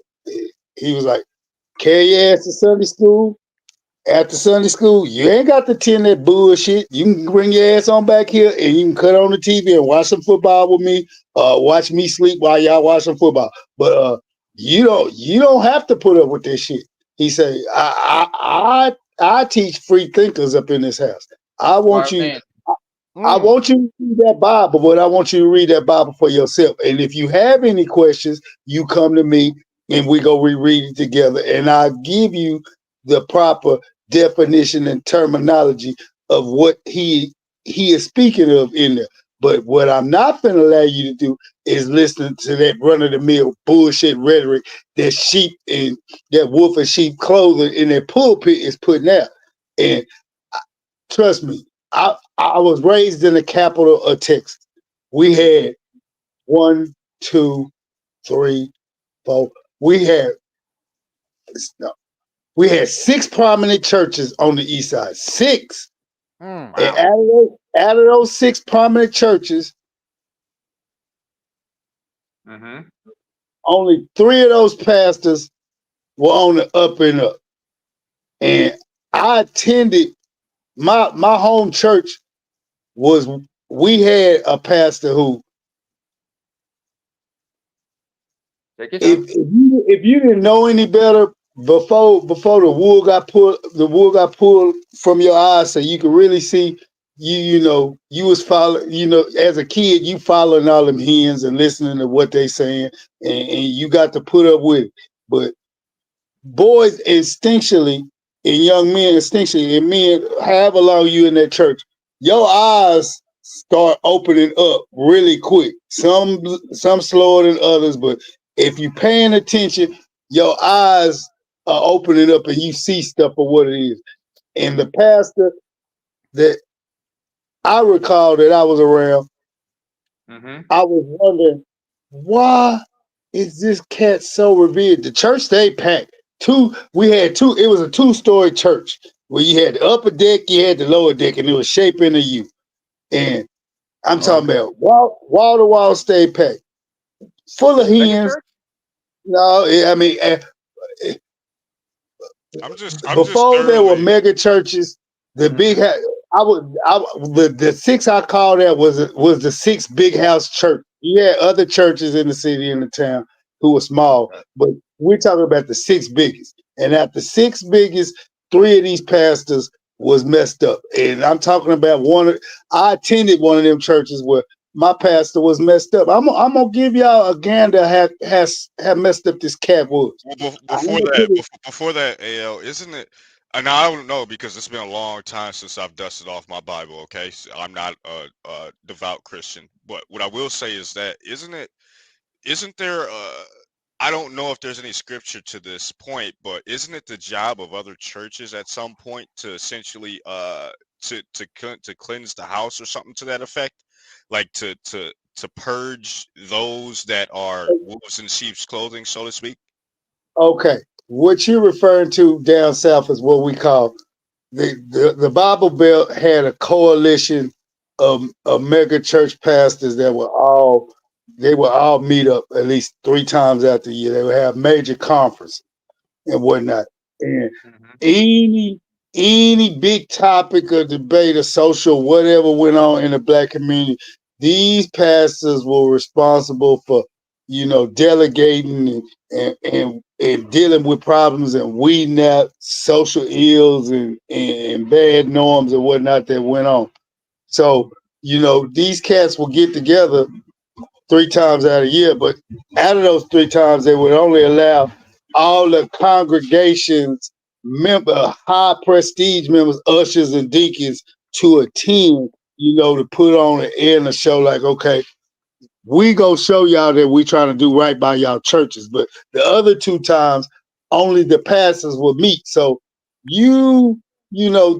this was, you got to understand, the church is like a whole lot of cloak and dagger, man. They put on a clean image for you in the front. But if you dig into the ongoings of the church, you can find a whole lot of rat, eel, snake, evil stuff going on in the house of the Lord, quote unquote. This pastor I'm trying to tell y'all about, We Which is knew. strange because it's like, you know, you have pastors and clergy that are actively engaged in arguably, you know, satanic preaching and proselytizing. And it's like, dude, like if you're Satanist, how are you in the house of the Lord? Like they're actively preaching in your church to the constituents. Like that I could have swore TK, there was a passage TK, about that. Go TK. ahead. That's because a church is just like any other group organization. It's full of human beings, flawed human Exactly. beings. Mhm. That's all it is. It's just Okay. a name. Okay. All right. Let's get back to those social ills that PK was trying to hit on a little bit. Check it out. The thing when I was growing up, late 70s, early 80s, the main thing the pastors were always trying to keep out the church was what? Homosexuality and the quote unquote he she's that somehow got to attend the church. They were men, but they were moving with a whole lot of feminine qualities within them. That the church was they would and the unspoken rule was we might allow a choir director, we might allow a organist, but what we not finna do is fill up our choir room with nothing but them. But what would happen is slowly but surely, these pastors were relenting.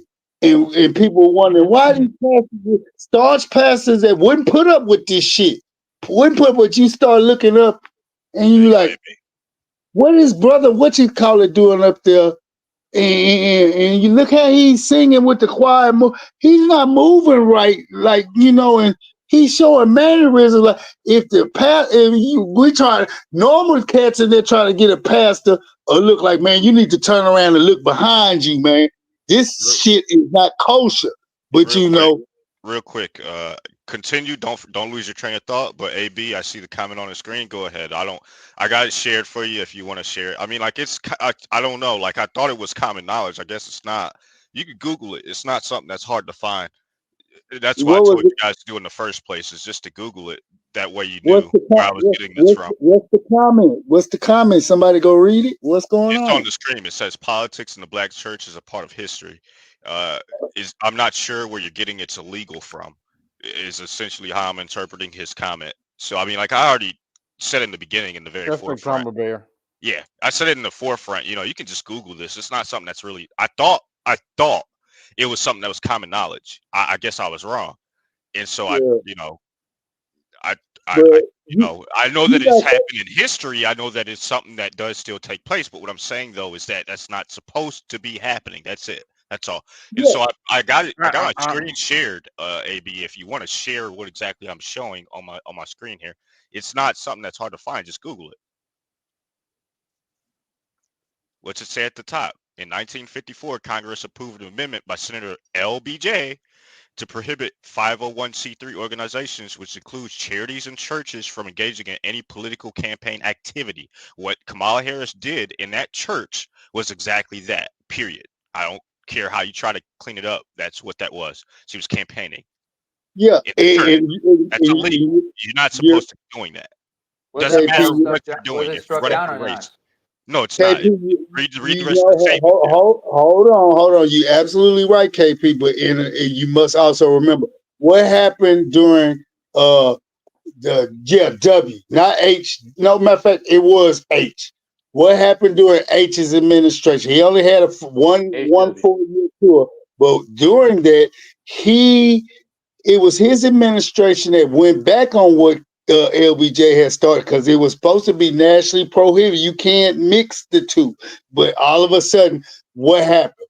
501(c)(3)s came back into life and came back into the politics, came back into the church. What happened? All those black pastors who was staunchly conservative, staunchly with the program, and understood that we're not finna mix the two, the religion and the politics.